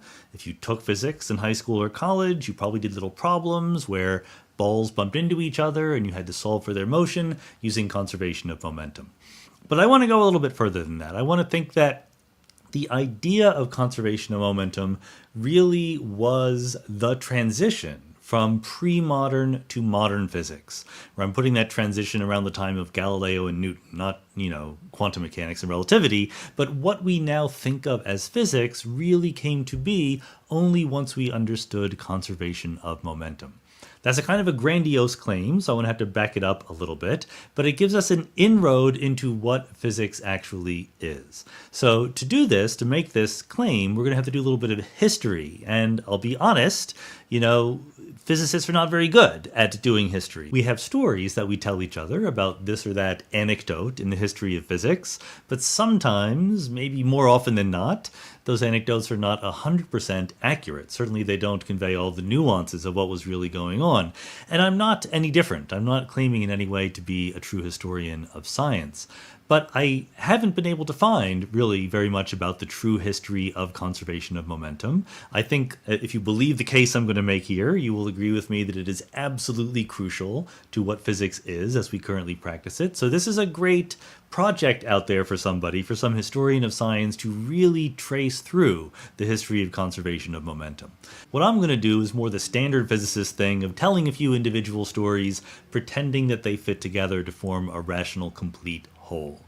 And for that purpose, we might as well start with Aristotle. Aristotle is, I think, the first great figure in the history of physics. And let me pause to digress a little bit about Aristotle and Plato and the other ancient Greeks, because sometimes they get a bad rap among modern scientists. No less a personage than Bertrand Russell tells a story about Aristotle which is wholly misleading, I think, and truly unfair. There's the idea that somehow before modern physics came along, before the scientific revolution, philosophers didn't understand that in order to understand the world, you had to look at it. They had this idea, which some people still have today, that you could figure out the world just by thinking about it. And I think that for Plato, that might have been a somewhat fair accusation, but for Aristotle, it certainly was not. He was absolutely an empiricist at heart. And the story that Bertrand Russell tells is about Aristotle's perspective on the number of teeth that people have. Aristotle said very explicitly that men and women, human beings, have different numbers of teeth. And Bertrand Russell made fun of him for saying that. Didn't he just like open his wife's mouth and look at the number of teeth? But I think that if you actually read what Aristotle wrote, that is an entirely unfair characterization. If you read the section where Aristotle is talking about teeth, he says, this set of species has this number of teeth, etc. These other species we don't know about yet because we haven't looked. He was being a very good empiricist. But the point is, it's hard sometimes to put ourselves in the shoes, in the conceptual framework of thinkers who lived a long time before us. I mean, Aristotle is circa 400 BCE, before Common Era. That's what historians and classicists use rather than just BC, because they don't want to be religious about it. So 4 centuries before the Common Era started, Aristotle is trying his best to understand the number of teeth that different people have. So of course he did look, but there's obstacles to looking. Mostly, modern dental hygiene had not been invented yet. It's quite likely that a lot of people didn't have the same number of teeth when they were adults that they had when they were children. Also, even in perfectly healthy adults, the number of teeth is not necessarily constant. Wisdom teeth can come in very late. So if you want to criticize Aristotle, criticize him because he made a mistake. His data were incorrect, but he thought that the data said that men and women had different numbers of teeth. The same is true for Aristotle's view on motion, which is why we're actually here. I mean, let's think about what physics is. Aristotle wrote a whole big book called Physics.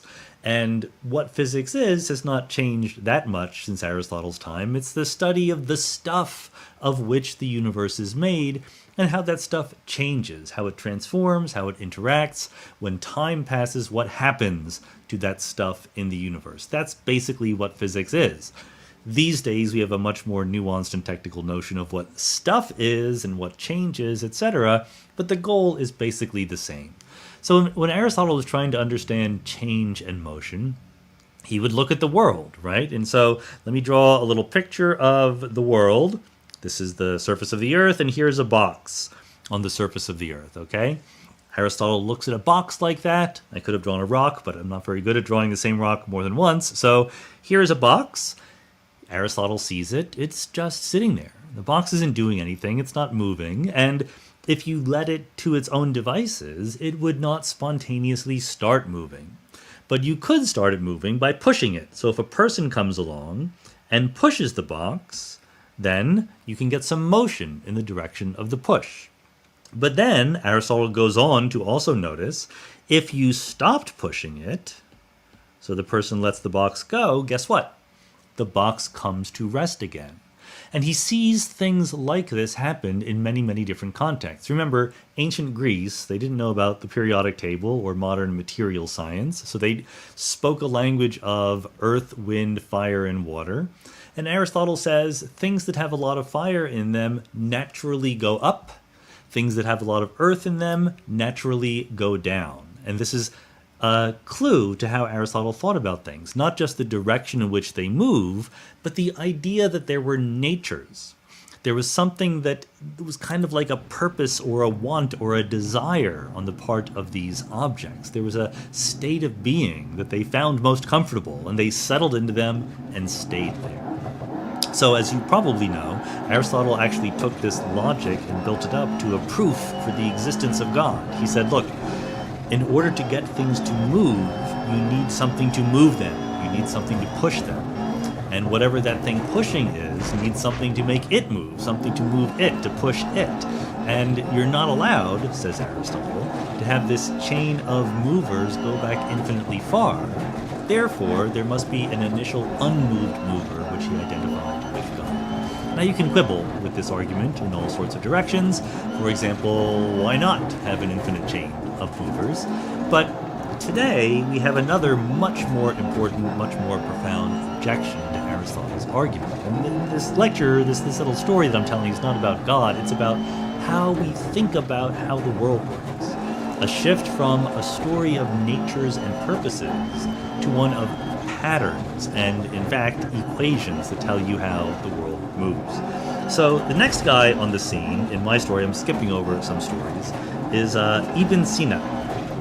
Ibn Sina was a Persian polymath. He lived in the Islamic Golden Age, so circa 1000 Common Era, CE.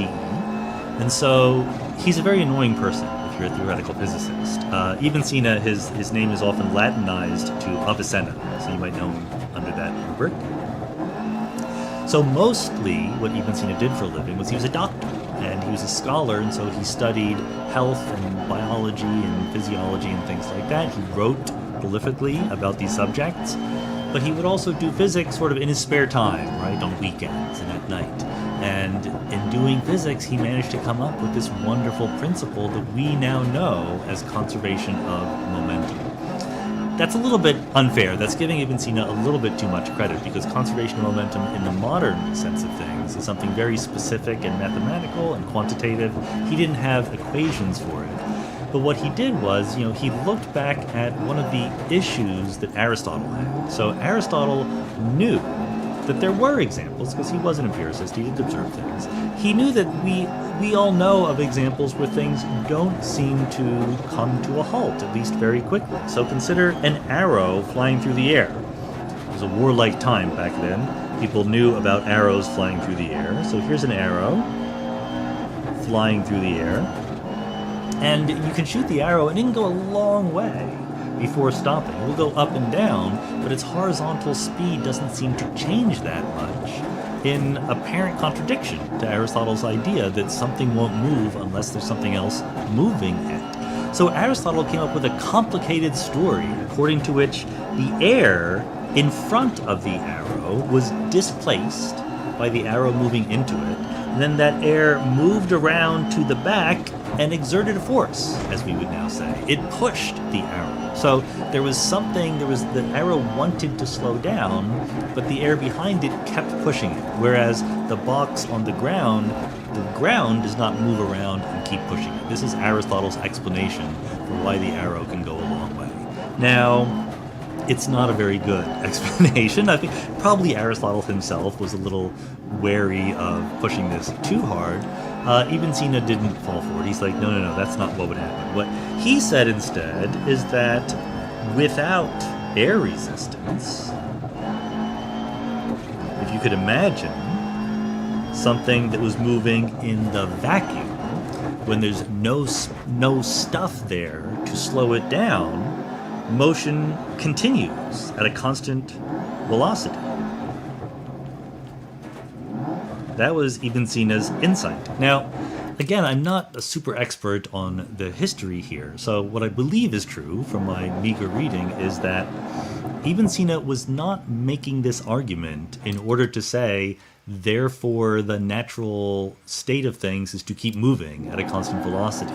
What he said was, and of course, motion does not continue, therefore there's no such thing as the vacuum.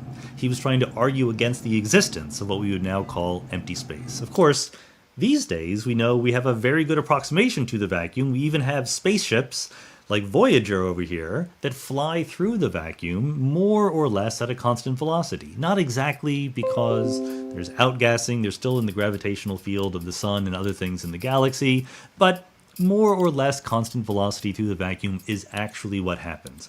But I want to give Ibn Sina credit here for this idea that you didn't necessarily conceptually need something to be pushing to get something to move. And that idea was really developed into a more modern perspective by Galileo,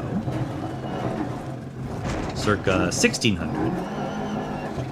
Galileo, I think, was really the first one to say, no, actually, the natural state of things that do not have any external influences acting on them is to move in straight lines at a constant velocity.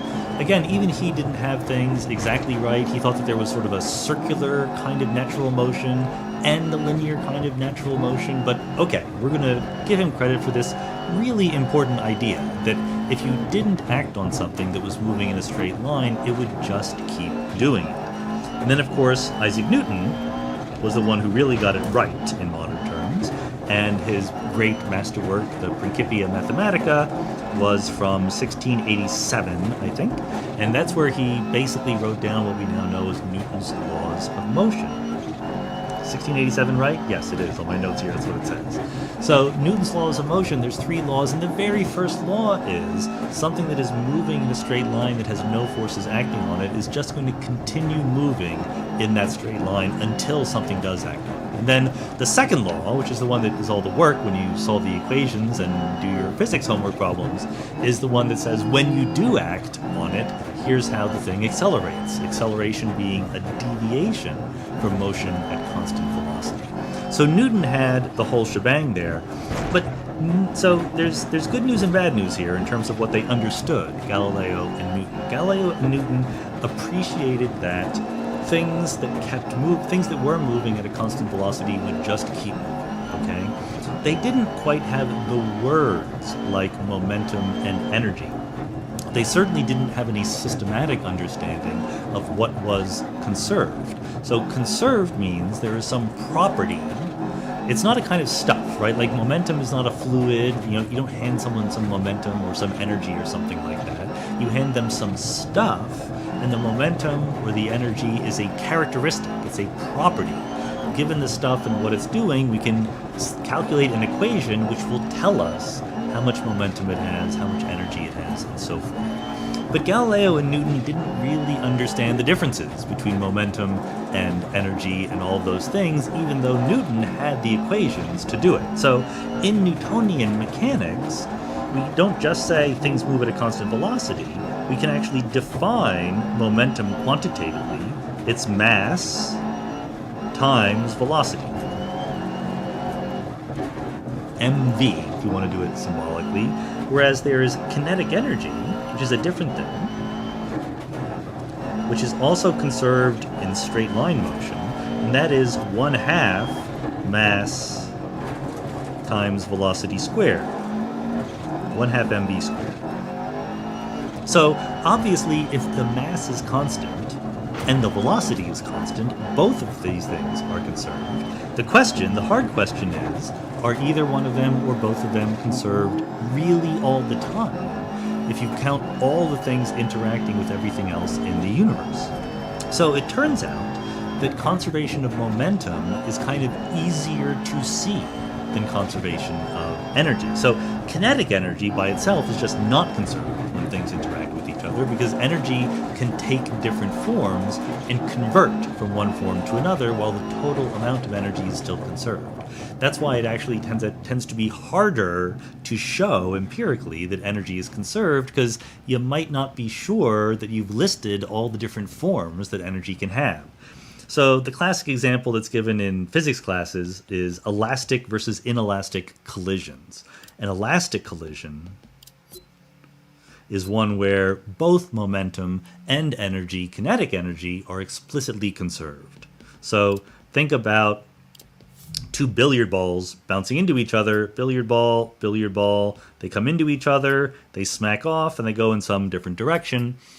In the approximation where there's no sound, no noise, no dissipation, both the total momentum and the total kinetic energy are conserved in an elastic collision.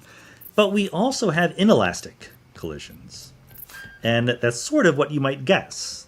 An inelastic collision is one in which you can't say things like, well, there's no noise, there's no friction or anything like that. So let's imagine 2 balls of silly putty that come in to each other, and they smack together to form a bigger ball of silly putty in the middle, okay?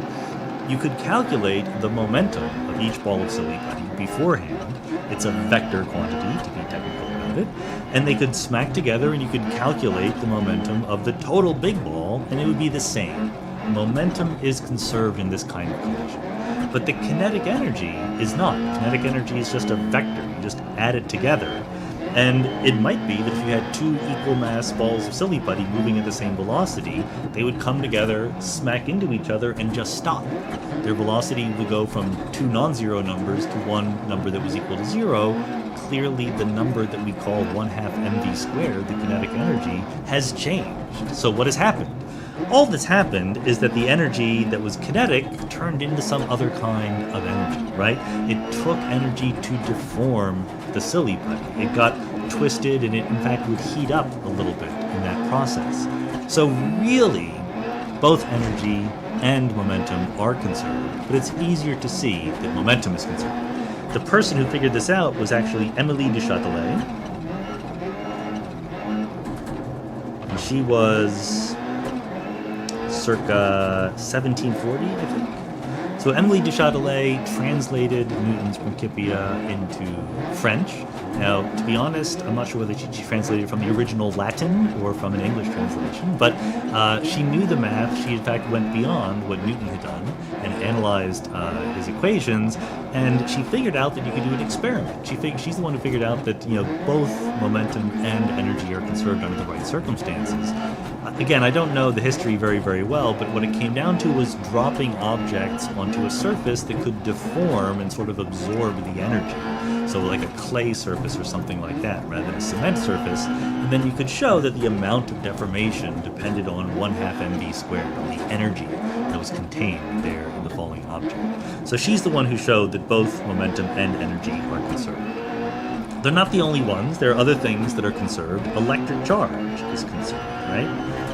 We are made of electrons, protons, and neutrons. Neutrons have 0 electric charge, protons are +1, electrons are -1. So you will never see, for example, a proton turning into an electron. That would violate the conservation of charge. Of course, it would also violate conservation of energy also. But what you can see is a neutron turning into an electron and a proton and an antineutrino. So neutrons charge 0, protons charge +1, electrons charge -1, neutrinos or antineutrinos charge 0. So one neutron can turn into a proton, an electron, and an antineutrino, conserving both energy and charge at the same time. So this is a big deal, okay? This idea of conservation laws. There's no conservation laws in Aristotelian physics. In Aristotle, if you come across that box sitting on the ground, you say, well, what conserved quantities are there? You don't know. There aren't any. It may have been moving, right? It may have had energy or momentum before, but it came to a rest. And we don't know what its past was just from its current perspective. Whereas, if you believe in these conservation laws, then you shift your perspective from a story of natures and teleology, goals, purposes, favorite things to do, to a story of patterns, to a story that says, given that the universe is doing one thing now, I can predict what it will do next, and I can also infer what it was doing just 1 second ago. This idea really didn't even come from Newton or Galileo, it came from Pierre-Simon Laplace. Laplace, one of my favorite mathematicians and physicists, he was circa 1800. And Laplace came up with the famous Laplace's demon thought experiment. Laplace says, imagine I have a vast intelligence that is so smart it knows the position and the velocity of every particle or every bit of stuff everywhere in the universe. And then furthermore, it has enormous calculational capacity, so we can solve Newton's laws. To that vast intelligence, which was later dubbed Laplace's demon, he never called it a demon, Laplace's demon. To that vast intelligence, Laplace says, the future and the past are as fixed and known as the present moment is. That would not have been a feature of Aristotelian physics. This is something new, and there's no place in that story for purposes or natures. What there is a rule, a set of rules, which we call the laws of physics, which say, given what's happening at one moment, we know what will happen for the future, and we know what did happen in the past. Now, of course, modern physics is going to mess this up a little bit. It's not that it went away, but it becomes more subtle and complicated, and we will talk about that in future episodes, future big ideas that we'll get to. But the shift in perspective lingers on, and I think is the important thing here. The universe is sort of a mechanism. This was called the clockwork universe, right? That is what they actually referred to it as. The universe is no longer, in this perspective, alive. The universe just is obeying rules. So a new problem arises. How do we understand ourselves as living beings in this universe which is not itself alive? This is why I would say that conservation of momentum was really the transition from pre-modern to modern physics. Of course, there's a lot more that went on than that, but it's a whole shift of how we think about what the universe is, which is why I'm giving pride of place to conservation of momentum as the first idea that we're talking about here in this Big Ideas series. Now, I don't want to let you go just yet. I want to talk about one more ramification of this idea. If we go back to Ibn Sina, if we go back to the idea, well, if you ignored air resistance, then things would move at a constant velocity. What if, Ibn Sina had gone back to Aristotle? What if he had had a time machine, he'd gone back 1400 years, and he'd said, look, your mistake is, if you ignore air resistance, things actually move at a constant velocity. Aristotle, I think, would have been entirely within his rights to say, but there is air resistance. Why should I ignore it? That sounds like a bad idea, right? Like, air resistance exists in the world. He's an empiricist. He wants to describe the actual world, not some made-up crazy thought experiment world. So why is it that we base modern physics on this idealized world rather than the actual world in which people like Aristotle lived? So the short way of saying this is the idea of the spherical cow. This is from an old joke that physicists tell each other. A farmer asks for advice from a physicist about how to maximize the milk output of his herd of cows. Physicist goes off and thinks about it and then comes back a few days later and says, okay, I've got it all figured out. First, assume a spherical cow. Now, to a farmer, that does not sound like a very good idea, a spherical cow, right? Like, cows are not anywhere near spherical. That is a bad approximation. But to a physicist, it makes perfect sense because that's how physics works, by stripping away all the complications. We're very proud of our spherical cow abilities. Let me show you. This is actually an award that I won. This is a prize given by the graduate students at the University of Chicago. It's a teaching award, and it's a spherical cow award. Get it? See the spherical cow? The point is, the spherical cow philosophy takes us really far. This is a special thing about physics that wouldn't be true typically in biology or farming or psychology or political science or economics or anything like that. The idea that we can ignore hugely important features of the world, get an answer in a dramatically simplified context, and then add back in the rest of the world as sort of a small correction, right? The true nature of motion is to move and conserve momentum, and then you add in air resistance and friction and dissipation, and you can get the right answer.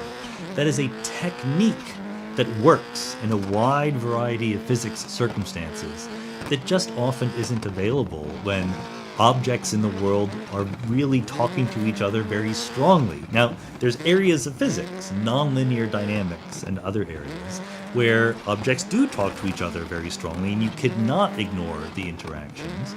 But for much of physics, the spherical cow approximation works pretty well. Not only did the invention of conservation of momentum mark a shift from a vocabulary of natures and purposes to a vocabulary of patterns and equations, it also marked the introduction of this spherical cow philosophy that works so well. It's why, if you sort of turn it on its head a little bit, why does physics seem hard? Because physics is easy. That's the answer. Because in physics, we can make these hilariously inaccurate idealizations and approximations and still learn something in a way that in other areas of science we can't. This has allowed us to think about individual electrons and atoms and things like that and make enormous progress on the basis of those thoughts. That's why physics is hard, because physics is so easy that we've learned an enormous amount about it. It's not that the nature of physics is hard. The only thing hard about it is we've learned a lot. It's just so much easier to make progress in physics than it is in economics or biology or even chemistry or astronomy and things like that. This is why I think it makes perfect sense to start the series on the biggest ideas in the universe with conservation of momentum and the spherical cow philosophy. It's that kind of point of view that is going to lead us to a lot more really big ideas. Hello everyone, welcome to The Biggest Ideas in the Universe. I'm your host, Sean Carroll, and I'm wearing what apparently is going to be the uniform for what I wear when we're doing green screen work. It turns out, experimentation has taught me that wearing red things makes it especially easy to remove the green from the background. If you watched the Q&A video that we just released, sometimes there's an extra flaw in the green screen, namely that the cats play with it, but hopefully we can avoid that this time. So the subject matter for this particular video, the last one we did, number 1, was called conservation, and we basically talked about motion, but motion that was in a straight line at a constant velocity. So today we're tackling change. Now, of course, this is an overly broad word to be talking about, so what specifically do I mean when I have change in mind? Of course, if something is moving, even at a straight line at constant velocity, that's still change in a form, but it would be a very boring universe if that's all that ever happened. For an interesting universe, what you want is things bumping into each other, things being pushed around, things being forced to change how they are moving. So what we're going to go into a little bit is some of the ideas behind what we know as classical mechanics, okay, Newtonian mechanics. Remember, F equals ma, this is one of the most important equations in physics. Force equals mass times acceleration. If you're moving at a constant velocity and the velocity is never changing because you're not being affected by anything, the acceleration is 0. Any deviation from that is acceleration, and it's caused in the Newtonian world by forces. However, there's a way to actually figure out what happens when you have those forces, and that way is called calculus. So really, even though I titled the video Change, most of what we're talking about, it will be calculus, the mathematical technique for studying not just change in general, but continuous change in particular. Now, why would I not just call the video calculus? You know, change is a little bit of a sexier name, right? You can run for president with the motto of seeking change. No one's going to run for president with the motto of seeking calculus. But calculus is the mathematical idea behind the accumulation of gradual, continuous change over time. So we're going to have to dig into that just a little bit.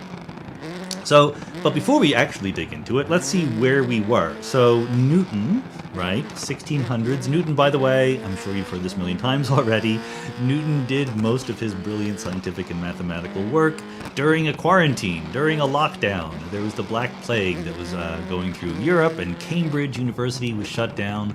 Newton had to go home, and he invented what we now know as classical mechanics. So I'm not quite up to that standard, but I can talk about what Newton invented during our own little lockdown here. One of the things that Newton knew about, one of the empirical pieces of information he had, was from Kepler, right? Johannes Kepler was the astronomer. I guess today we call him a theoretical astrophysicist, but he was the one who figured out that planets move in ellipses. He had 3 laws, in fact, Kepler. I can never remember them, so I looked them up. So one is that planets moving around the sun move in ellipses rather than in circles. So before Kepler came along, we had a conversation between Copernicus and Ptolemy. Okay, Ptolemy said that the Earth was at the center of the solar system and the sun and all the other planets moved around it. To fit the data, which Ptolemy was interested in doing, it wasn't that the sun and the other planets moved around the Earth in perfect circles. There was a big circle and there's a little epicyclic circle. There were tiny little circles around which the planets moved, and the center of the epicyclic circles would move around the big circle, and it became a terrible mess. And you might say, well, people should just thrown that away and gone with the sun being at the center of the universe earlier. So Copernicus did that. Copernicus said, okay, the sun is at the center of the solar system, but it turns out that even that doesn't fit the data. In fact, it doesn't fit the data nearly as well as Ptolemy's system did, unless you also have epicycles in your heliocentric Copernican system. So Copernicus said, fine, we'll have epicycles. Ptolemy had them, why not? It was Kepler who said that throw away the epicycles. We don't need epicycles, circles moving on circles, to explain the motion of the planets. There's a much easier way to do it. An ellipse, you've seen pictures of ellipses. It's basically like a squashed circle. There you go. Program's able to do it. And Kepler said that the sun is at one of the focuses of the ellipse, and the planet will move around the ellipse like that. That was rule number 1, first law of Kepler's laws. But then he went beyond that. This was a very important law, but then he became quantitative about it, okay? It's not just that they move in ellipses, but he says equal areas are swept out by the planet in equal times. So what does that mean? It means, if you're far away from the sun, then for every given angle that you move around, you sweep out a certain area. If you're close to the sun, you need to sweep out a much bigger angle to get the same area in your motion, okay? The area is just the area of the swept out line between the sun and the planet. So Kepler said that as the planet moves around, it's going to sweep out an equal amount of area in an equal amount of time. I have no idea how they figured this out. This is quite a subtle little quantitative law here. But what it means in practice is that when you're near the sun, you move faster, right? Because you're otherwise sweeping out less area per unit distance, so your time has to be such that you move faster, more distance in the same amount of time, whereas when you're far away from the sun, you can move more slowly. A very rigorous, precise, quantitative relation. And then finally, another quantitative relation, the period, the time it takes the planet to go all the way around the ellipse, squared is proportional to the axis, the semi-major axis, which you can think of roughly as the radius, the distance, very roughly speaking, cubed. Okay, the period of the planet going around the sun is proportional to the semi-major axis cubed. We're not going to go into any details here, that's why I'm not being too specific, but these are Kepler's 3 laws.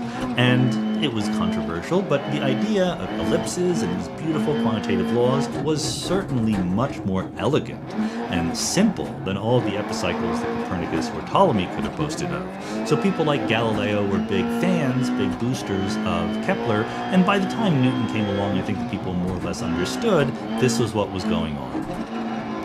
However, what you can perceive by thinking about these rules is that they kind of work one planet at a time, right? There's no mechanism beneath this. You just state as a law, planets move in ellipses, equal areas are swept out in equal times, and so forth. You might want to know why that is true. And furthermore, if you think that the thing that is keeping the planet moving around the sun is the force of gravity, as was not necessarily clear to people like Copernicus and Kepler, who maybe thought that there were celestial spheres and there was something that was just inherent in the nature of the motion of the planets. But if you think it's gravity, then you might think, well, mostly the planet moves around the sun, but a planet like the Earth is also going to be affected by the motion of the other planets. There will also be perturbations, tiny little influences from things like Jupiter and Mars and Venus. And so maybe this idea of planets moving around in ellipses is just a good approximation. Maybe this is the spherical cow of solar system astronomy. By the way, something I wanted to mention here is that Kepler really was a theoretical astrophysicist. The data that he used to derive these laws was mostly collected by Tycho Brahe, who was a Danish astronomer who was Kepler's mentor in some sense. In some very real sense, this was the first astronomical theory of the big data era.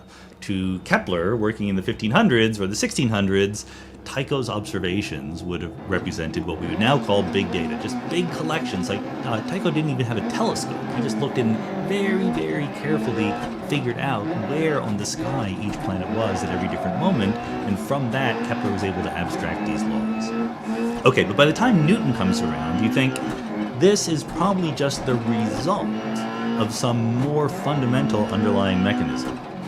So what was that mechanism? That was the force of gravity. There is, of course, a story of Newton during this lockdown when he went home from Cambridge University, seeing an apple fall from a tree. This is a story told by Newton, by the way. Newton liked to sort of brush up his image a little bit. He tells the story of seeing the apple fall from the tree. He didn't invent gravity. People knew that apples fell from trees long before Newton came along, and they knew that it was because of gravity that apples fell from trees. What Newton's insight really was is that the force of gravity is universal, that the same force that is making the apple fall from the tree is also explaining how the planets work. So it's really universal gravity that Newton added to the game, and he added it with some equation. So Newton said that the force due to gravity, it's really a vector, but I'm going to ignore all those complications, is proportional. So there's some constant of proportionality, which we call Newton's constant, capital G for gravity. The mass of one object times the mass of the other object divided by r squared. R is just the distance between them, so this is the inverse square law of gravity. You don't need to remember any of this. None of the equations that I ever write down here are crucial parts of what we're talking about. The point is the force decreases as the distance increases. As r gets bigger and bigger, r squared is what is proportional to the total force of gravity. Who cares? Who knows what this is supposed to tell us about the motion of the planets? Well, Newton also came up with Newton's second law, F equals ma, where a is the acceleration of the object being acted on. And together, these two laws, so you have the sun, you have a planet, the sun has a gravitational force, capital M is the mass of the sun, little m is the mass of the planet, r is the distance between them. You can figure out the force acted on the planet by the sun. The sun is pulling the planet toward it, okay? This is how much force there is. What does the force do? Newton says it accelerates the particle, the object, the planet in this case. So without the acceleration, the planet would just move on a straight line at constant velocity. That's conservation of momentum. But because it's not a closed system, because it's being acted on by an external force, it accelerates, the velocity changes. Acceleration is just the rate of change of the velocity. So, as last time, what I care about here is less solving some equations and getting some details, with really appreciating the philosophical underpinnings of what's going on here, the deep meaning of what we're seeing at work, okay? If you have a law that just says in vacuum everything moves at a constant velocity, that's great. If you have a law that says planets move around in ellipses, that's also great. This kind of set of laws, Newton's second law and Newton's inverse square law for gravity, are much more powerful because they don't simply work in idealized situations where there's no other force acting on it, or whether you're just a planet ignoring all the other gravitational forces. They work all the time, right? This is supposed to be absolutely everywhere, absolutely universal, and we thought this for hundreds of years. We thought this was right. It got updated in the 20th century with quantum mechanics and relativity, but this was a much more powerful paradigm for thinking about physics. So let me try to exactly mention, just re-mention what that paradigm actually is. We have some object, there's a planet, it has some velocity, okay? V is the velocity. What is a velocity? Velocity is the rate of change of the position. So you see, just from the vocabulary, that the idea of rates of change is going to become really important in this discussion. So you have a planet, it has a position, it's located at some position x. Again, I'm ignoring vector signs and all that craziness. It's just some abstract notion of position. Velocity tells you how the position is changing. Newton's second law, F equals ma, tells you how the velocity itself is changing, okay? So then you're done. If you know how the velocity is changing, you can know what the velocity does over time, and then you can figure out what the position does over time, and then you have the complete trajectory of the particle. But what is happening here conceptually is, at one moment of time, at an instantaneous moment in the history of the universe, you tell me the position of the particle, the velocity of the particle. I'm using particle in a generalized form, so planet counts as a particle here. And then you tell tell me what forces are acting on the particle, and you're done. I can tell you what's going to happen next, and then I can do that the next moment of time, tell you what's going to happen next, and I can work that forward all the way to the past or the future. These are reversible laws. They go in either direction of time. That was the great insight of Pierre-Simon Laplace when he invented Laplace's demon. So the paradigm here is there exists something called the state. There exists, okay, a little math notation there. There exists the state of the particle,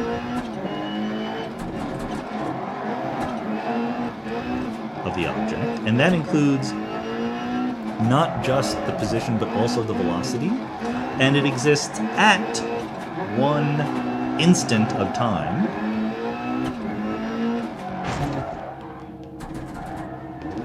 And knowing the state of the particle and the laws of physics, you can figure out everything. You can figure out what happens next. From that, everything follows. Because, of course, I said you also need the forces on the particle, but guess what? The forces are determined by the states of the other objects in the universe. So if you know the states of everything, you can figure out the forces between them, and you're done. Now, actually, Newton didn't do this. Newton didn't do what we're about to explain when he wrote the Principia Mathematica. But I'm told, I never read the Principia Mathematica, almost no one has. You know, it's not really traditional in physics to go back and read the original papers of the great people before us. I'll confess, I've never read Einstein's original papers on relativity, even though I've written a textbook on relativity. In physics, the idea is it's the ideas that matter, not their original presentation. Newton's original presentation of this stuff in the Principia, number one, it was in Latin. It took a while for it to be translated into English. And number two, he was apparently afraid of using all of the new mathematical techniques he invented. So he tried very hard to only use existing mathematical techniques so people would believe him, so people would accept it right away. Subramanian Chandrasekhar, who was a great 20th century astrophysicist, actually wrote a version of the Principia Mathematica for the common reader. If you ever want to know what Newton was actually up to in his great masterwork, the Principia, I would advise not buying either the original Latin or English, but buying Chandrasekhar's explanation of what was going on. Okay, but what Newton did do, in addition to what he wrote in the Principia, was he figured out a very general way of solving problems like this. By problems like this, I mean there's a state right now, we're telling you the rate of change of things, and from that you figure out everything. So notice what doesn't exist in this picture. I don't need to know the history of the particle, right? I don't need to know that it was moving on an ellipse. I don't need to know what formed it or what started it. I don't need to know anything about the future, okay? There's no teleology, there's no goal toward which it is stretching. It is an instantaneous set of knowledge. Right at this moment of time is all I need to know. So if you want, you can sort of conceptualize visually this picture by imagining time going bottom to top. So you have one moment of time. This is all of space and everything in it in one moment of time. You have some particles going around in the universe, and from the laws of physics, you can figure out what those particles are going to be doing at every moment in the future, and what they were doing at every moment in the past. You don't need historical or future information. This is an incredibly powerful, subtle move in physics, just to imagine that this is the paradigm we're talking about. Okay. But to do it, to actually turn this sort of conceptual picture into results that we can then test against observations, we need some mathematical tools, and that is where calculus comes in. So calculus is the mathematical technique we have for dealing with rates of change and their accumulation over time. So what do I mean by that? Consider, a car. Okay.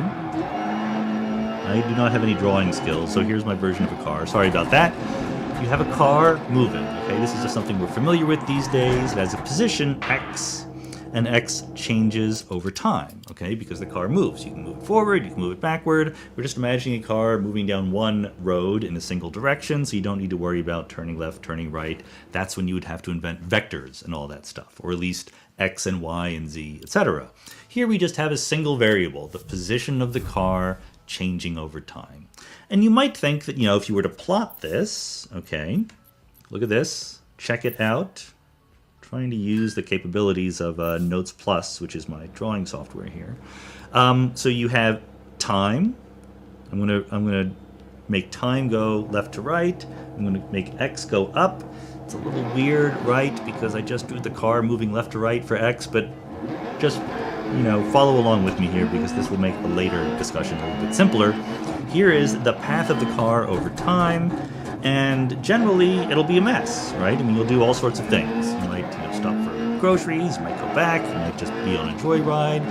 In this weird example, you, for some reason, keep putting your car into reverse and then forward and reverse and so forth. But this is what might be the path of the car over time, okay? X as a function of t. This is what we want to be able to figure out in Newtonian physics paradigm. We want to be able to say, okay, where is the car? How fast is it moving? What forces are acting on it? Use all that information to solve for the trajectory of the car over time, X as a function of time. Now you notice I didn't mention the velocity. In principle, the velocity is figure-outable from this information, right? In principle, at every moment of time, there exists a velocity. If you're in your car, you have a speedometer, okay? The rate at which your position is changing over time is something that is known, that is determined anyway from this exact kind of information. The question is, how do you actually do it? Well, it's hard. Like right from there, it's not at all obvious how you're supposed to figure out what the velocity is. Velocity is the rate of change of the position, but that's changing kind of wildly from that. Let's point out something that is maybe a little bit obvious, but will be helpful. If you had a situation where the car moved in a straight line at a constant velocity, if you had that situation, then it would be easy to figure out what the velocity is. So I'm not telling you what the velocity is, I'm just saying what I know is that the velocity is constant, and I know X is a function of time, okay? Well, all I have to do then is figure out what the change in X was, what the change in T was. This is X, there is T, and in this very, very simple case, where everything is moving at a constant velocity, the velocity is just the distance you traveled divided by the time it took, if you move at a constant velocity. So, let me move that to get it out of the way here for a second. So when the velocity is constant, it's just the change in distance over the change in time. This is a rewriting of the fact that the distance you travel is the velocity times the time when your velocity is constant. And therefore, if your velocity were greater on the picture, this would look like a larger deviation, right? A larger slope of the picture. So this is a slow car, and this is a fast car. Low velocity, high velocity. So in this simple world, where the velocity is constant, in this simple thought experiment example, the velocity is just the slope of this graph, X versus time, the position versus time. The steeper the slope is, the faster you're moving, the more distance you travel in a certain amount of time. Oh my goodness, I completely screwed that up, didn't I? You're making fun of me there in the background. Okay. This was obviously the time, and that was obviously the distance. I'm going to leave that in, just so we know that we all make mistakes, and also I don't want to do it again. Okay. So the more distance you travel versus the shortest time, the higher your velocity is. Good. The problem is, we're not usually moving at a constant velocity. We're usually doing this kind of weird thing, right? Where you're sort of accelerating and decelerating. Your velocity is changing all the time. What about then? Well, you might think that you could approximate, right? You could approximate the velocity. Like if I just did a straight line that was a good approximation to the overall curve, then I could figure out the slope of that straight line and call that my average velocity or something like that. But I don't want to do that. I want to be more specific. I want to get the actual velocity at every moment of time. So here is the idea that Newton had. For an arbitrary curve, it might be going up and down a lot. It's nothing like the straight line that we looked at, okay? But let's just take a particular point. on this curve. Newton's bright idea is this. You can zoom in. That's it. That's the bright idea. Of course, there's a lot of mathematical details involved there, but look, I picked this way of explaining it because on this program I can zoom in a little bit, okay? If you look just at this tiny little bit of the trajectory, you know, between here and here, it's almost like a straight line. You could draw a pretty straight line between these 2 points, and then you could figure out the slope of that. And then you could repeat that at every point along the curve. You could zoom in to that particular point, figure out what the approximate change in the distance and the velocity was, the distance and the time was, and then you could figure out the velocity from the slope of that. Now, it seems like it's only ever going to be an approximation doing something like that. You know, you could approximate a curve by a straight line, and the approximation becomes better and better the more you zoom in, but it's always an approximation, right? Well, that is, in fact, the brilliance of calculus. Calculus is a way of taking this approximation and making it exact. And the idea is taking what we call the limit. The limit is, in this very, very casual way of talking, apologies to any real mathematicians out there, but this is what we're going to get in this video.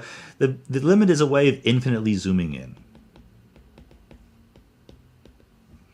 It's basically a way of saying, sure, if I just take 2 points that are close by and draw a straight line between them and calculate the slope of that, I will approximate the curve. But I know the slope. But I know that as those 2 points come closer and closer, the approximation becomes better and better. So therefore, I can just say, well, what would happen if I zoomed in infinitely far? If I take the limit of a successive number of approximations, the curve looks more and more like a straight line, and I can just calculate its slope. That's what the idea of a limit does. It just zooms in infinitely. And I'm not going to go into the mathematical details here, but Newton figured them out. Leibniz, who was his competitor, also figured them out. For reasons that I do not understand, it was conventional back in those days to get brilliant scientific or mathematical results and then not tell anybody, right? Like to put them in code or something like that. Quite the opposite of our current paradigm that we have. But anyway, Newton and Leibniz both figured out a way of doing this. So basically, yes. I mean, basically that's it. That's what I want to say. I'm not going to go into any of the details. Newton figured out a way to figure out the change, the rate of change of position versus time, and using a mathematical technique of infinitely zooming in, of taking the limit. That was the origin of calculus. Let me say an alternative way of saying the same thing. So I said that if the line was just a straight line, in other words, if it were constant velocity, then you can calculate the slope. Then it's very, very easy to do. Here's another way of thinking about sort of the same basic technique, the same basic philosophy. What if time were not continuous? Okay, so we had, time here, x over here, and we had this curve that was sort of waving back and forth in this smooth, continuous way. What if time were just not continuous? What if the only times that existed were a discrete set of moments at different intervals? Okay? Then you wouldn't need calculus, you wouldn't need limits, you wouldn't need anything like that. All you would have to do is sort of, at any one time, if you know x, at the next time you know x, so you know x at time 1, x at time 2, x at time 3, x at time 4, you could just calculate the slope. Because it's a straight line. So we know how to calculate the slope of a straight line. It's just the change in x over the change in time, right? So then you could do it. But we think that time is not continuous, okay? But there is a sense in which, as this imaginary discretization of time becomes more and more finely grained, as the moments in which we allow time to exist get closer and closer together, this piecewise constant curve becomes more and more like the smooth curve that we actually think we have in the real world. So what we do here is we call this little tiny change in time delta t. Change, delta, Greek letter delta means change to physicists. And this little tiny change in x, delta x. And then what we say is, for constant velocity, 5 left, 50. Good luck. We know that velocity is just the distance you travel over the time. 3, For discrete time, the velocity can change, but at every moment, at every little interval in this discrete set of moments, the velocity is delta x over delta t. And the velocity will change discontinuously at every moment. So what Newton and Leibniz figured out a way to do is, for continuous time, they figured out a mathematical way of taking these time intervals to be literally zero, to be infinitesimal. And what they write is v equals dx dt. So this is derivative. And it's based on the idea of infinitesimals. Oops.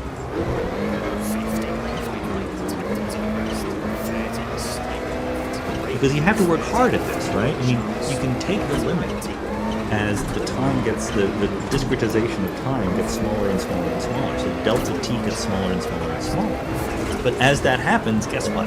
Delta x also gets smaller and smaller and smaller. So dx and dt are supposed to be, roughly speaking, and again, huge apologies to real mathematicians out there, but roughly speaking, this is the infinitesimal change in position versus an infinitesimal change in time.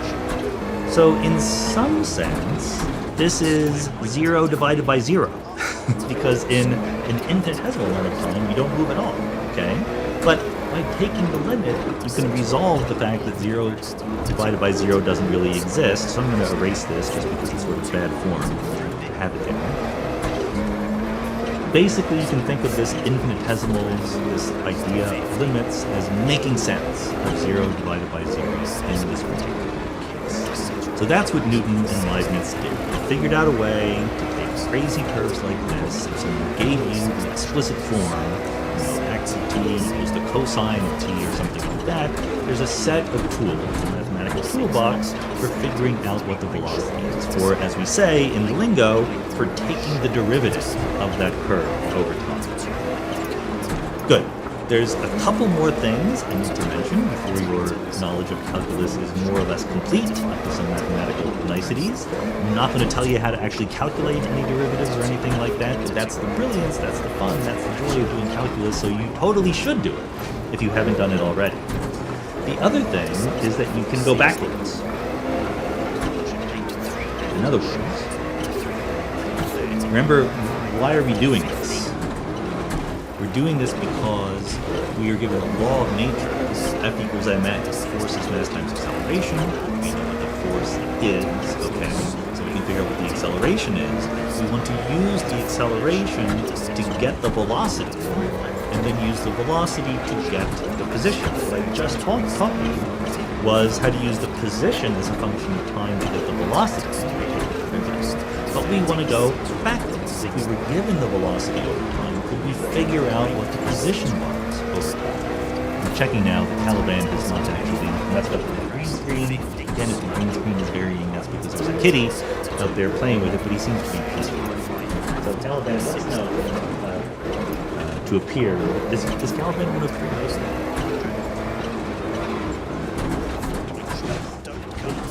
Alright. Taliban does not know much about calculus. He doesn't really like calculus. Our green screen. So what Newton figured out is that you can in fact go backwards. If to go from position as a function of time to velocity is taking the derivative, going from velocity as a function of time to position is called taking the integral. And basically we can think about the integral as being the area under the curve. So let's say that instead of being given position as a function of time, we're given the velocity. Okay? It's a different curve now, right? It's not position versus function of time, it's velocity now, and we have some velocity. Who knows where we got it from? Maybe it's the readout of your speedometer over time, that kind of thing. How do we figure out what the position was? What the analogous function of x versus t is? So what Newton and Leibniz figured out is, well, at every moment, again, this is going to be a story of limits and infinitesimals. At every moment, we know that the change in position, we did it in discrete terms, is the velocity times the change in time. And in the limit, this becomes dx. So what x is changing by an amount which we call v. That's what v is supposed to be. It's the rate of change of x. So when v is large, x is changing by a lot. When v is small, x is changing by a little. When v is negative, x is decreasing. Okay? That's how velocities work. So basically, we could imagine taking a little segment here, again, as if we were discretizing time, and this area under that curve tells us the amount by which the position has changed. When the curve is very tall, the position has changed by a lot, and the area under that curve is a lot. When the velocity is very low, it's only changed by a little bit. So the new problem that we have is not taking the slope, it's taking the area under that. But guess what? The same philosophy kind of works. If you imagine breaking up time into discrete moments, okay, then you can figure out the area under one of these little skinny rectangles is just v times delta d. It's a discrete little bit. That's the area of this rectangle right here. When the velocity is large, it's a big area. When it's small, it's a small one. And then you add them all up, okay? So you say that x, as a function of time, is just the sum, this is the Greek sigma, the letter for sum, of all the velocities at one time times delta t. And in calculus language, this becomes the integral sign g of t. Again, you're not supposed to remember what all these symbols mean. It's just because you will sometimes see them in the real world. This is what they are. This big integral sign kind of is supposed to represent or resemble the letter S, just like this sigma, the Greek letter sigma, is a Greek letter that corresponds to S. So S is for sum. It's the sum of all these little bits. The integral is a way of summing up all the little contributions of the change in velocity to figure out what the position is. And you can do exactly the same thing for acceleration. Newton says that F equals ma. Acceleration is the change in the velocity over time. So the velocity over time is the integral of the acceleration at any one time times a little tiny infinitesimal amount of time being passed. So if you know what the acceleration is, you can use this formula to figure out the velocity. You know what the velocity is. You can use the formula above to figure out the position, and then you know everything. That's exactly it. And the brilliant thing, the really wonderful thing is they're inverses of each other, integration and differentiation. So let me see if I said this. The derivative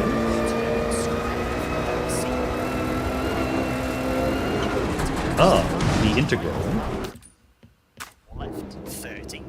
of some function f as a function of time, I write f here because it could be velocity or acceleration, position, doesn't matter, equals the original function. Derivatives and integrals are inverses of each other. The area under the curve, where the curve is defined by the accumulation of something, velocity or whatever, the slope of that area curve is the original function. That's what this is. This is the fundamental theorem of calculus. Now, despite this wonderful symmetry, derivatives are the inverses of integrals, the truth is that it's much easier in practice to do derivatives, to take the derivative of a function and take an integral of a function. Differentiating things is more or less trivial, in fact, for almost all interesting functions, whereas integrating can often be extremely hard. If you take a calculus class, you can spend a lot of time doing integrals as you're doing. So let me close with one last philosophical point on some sense. We drew this picture of a paradigm, time going up, different particles, different positions in space. All you need to know is at that one moment of time, and then you can go forward and backwards. As far as we know, physics does work with this, okay? We changed the rules of Newtonian mechanics. In the 20th century, we had quantum mechanics and we had relativity that changed Newtonian mechanics in important ways. But this idea, this sort of Laplacian paradigm, that if you tell me everything that's going on at one moment of time, I can predict the future and the past, still seems to be in place. We're not absolutely sure. In fact, the measurement problem of quantum mechanics, which we'll get to later, is an example of something where it doesn't seem to be the case that you can predict the future from the present, but that may or may not just be apparent. It may be that we just don't have enough information. We honestly don't know. But this still seems to be the basic picture. But we can imagine ways in which it might be wrong, right? Because as I said at the end of the last video, we're supposed to be open to changing our ideas about physics. That's what makes physics great, is it's never done. We're never finished. We're not finished yet, anyway. So could this idea be wrong? I mean, one of the most obvious things in the world is to imagine that time and maybe space and maybe everything else actually is not continuous, right?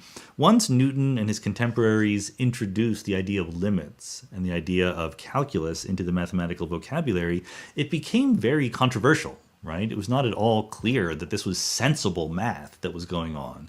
And it turns out that you learn a lot of interesting things.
At one point, someone says, let's write a paper together.